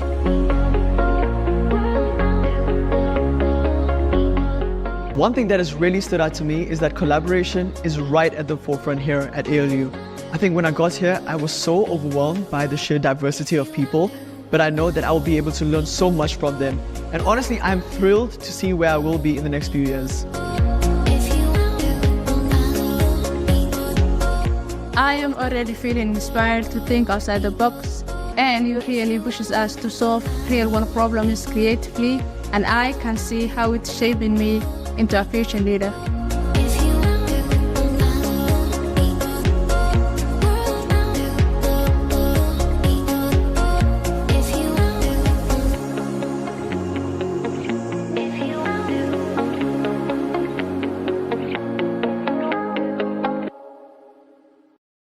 I take this opportunity to ask for forgiveness to my late brother, James Rigathi Gachagua, that today, as your younger brother defends himself, he'll defile your privacy by distributing your will that you wrote in privacy. That your properties that you worked so hard for many years to benefit your wives and children are now a subject of discussion and are alleged to be proceeds of corruption. How unfair, how cruel can you be to a dead man? Meanwhile, Majority Leader Kimani Ichung'wah has dismissed the arguments that Gachagua has made during his session with journalists. Ichung'wah denied Gachagua's claims that President William Ruto approved the motion of impeachment against him, saying that his intention was actually to get Kenyans to sympathize with him. Members of Parliament do not need the permission of President William Ruto or indeed anybody in the executive to impeach anybody. Members of Parliament simply exercise their oversight mandate in accordance with the Constitution. Therefore, we do not need the permission, we do not need the concurrence of President William Ruto. President William Ruto has not appended his signature to either the impeachment motion, nor shall we require him to assent to the motion after it is passed in the House. It is not a bill. Ichung'wah further said that the hidden truth would come to light today during the parliamentary sessions. When the mover of the motion articulates his points on the floor of the House, Kenyans will be able to see where the truth lies. It is for the first time I hear that our sons who are in their 30s and probably less than 30, who have never borrowed a loan of even 600,000 shillings, all of a sudden, because you're a son of a deputy president, you can access loans of up to 600 million shillings. When we get to the floor of the House, the mover of the motion will be able to show Kenyans the kind of person that they are dealing with as their deputy president. Well, let's get ready for that today. Kenyans will by this December have increased access to professional job opportunities in Qatar in a new deal brokered by President William Ruto. The head of state made the revelation after holding talks with a delegation from Qatar at State House, Nairobi. The president said the meeting was aimed at strengthening the bilateral cooperation in areas of mutual interest between Kenya and Qatar. And finally, the Cabinet Secretary for Public Service and Human Capital Development, Justin Muturi, officially launched the 2024 Huduma Kenya Customer Service Week during his first visit to Huduma Kenya Secretariat, the Huduma Contact and Tele-Counseling Center, and the GPO Huduma Center. In his address, Muturi praised Huduma Kenya's transformative impact on public service delivery, noting the program's significant role in making government services more accessible, convenient and dignified for all Kenyans. The theme for this year's Customer Service Week, Above and Beyond, underscores the government's commitment to delivering services that exceed citizens' expectations. That's the Newswire. I'm Leah Ubaga.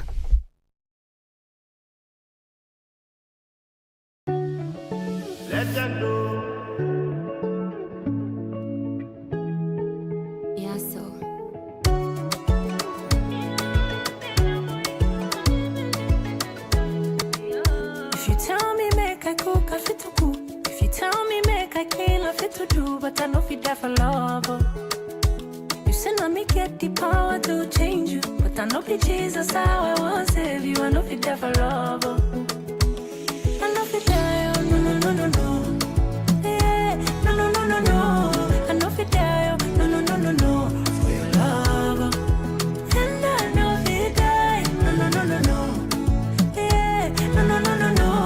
I know fit that, no, no, no, no, no. For your love.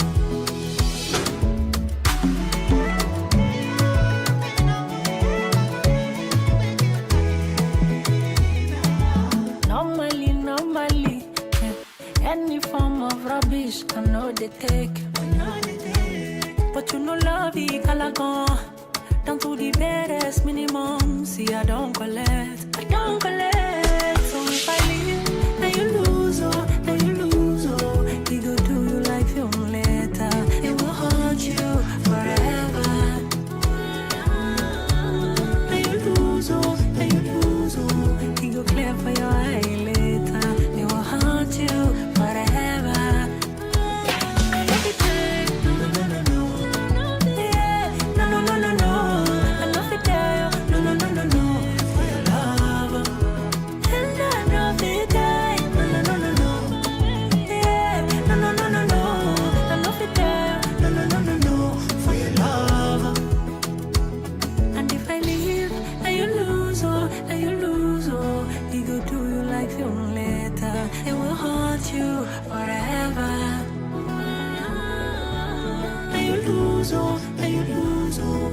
Clear for your eye later. It will haunt you forever. No fit day.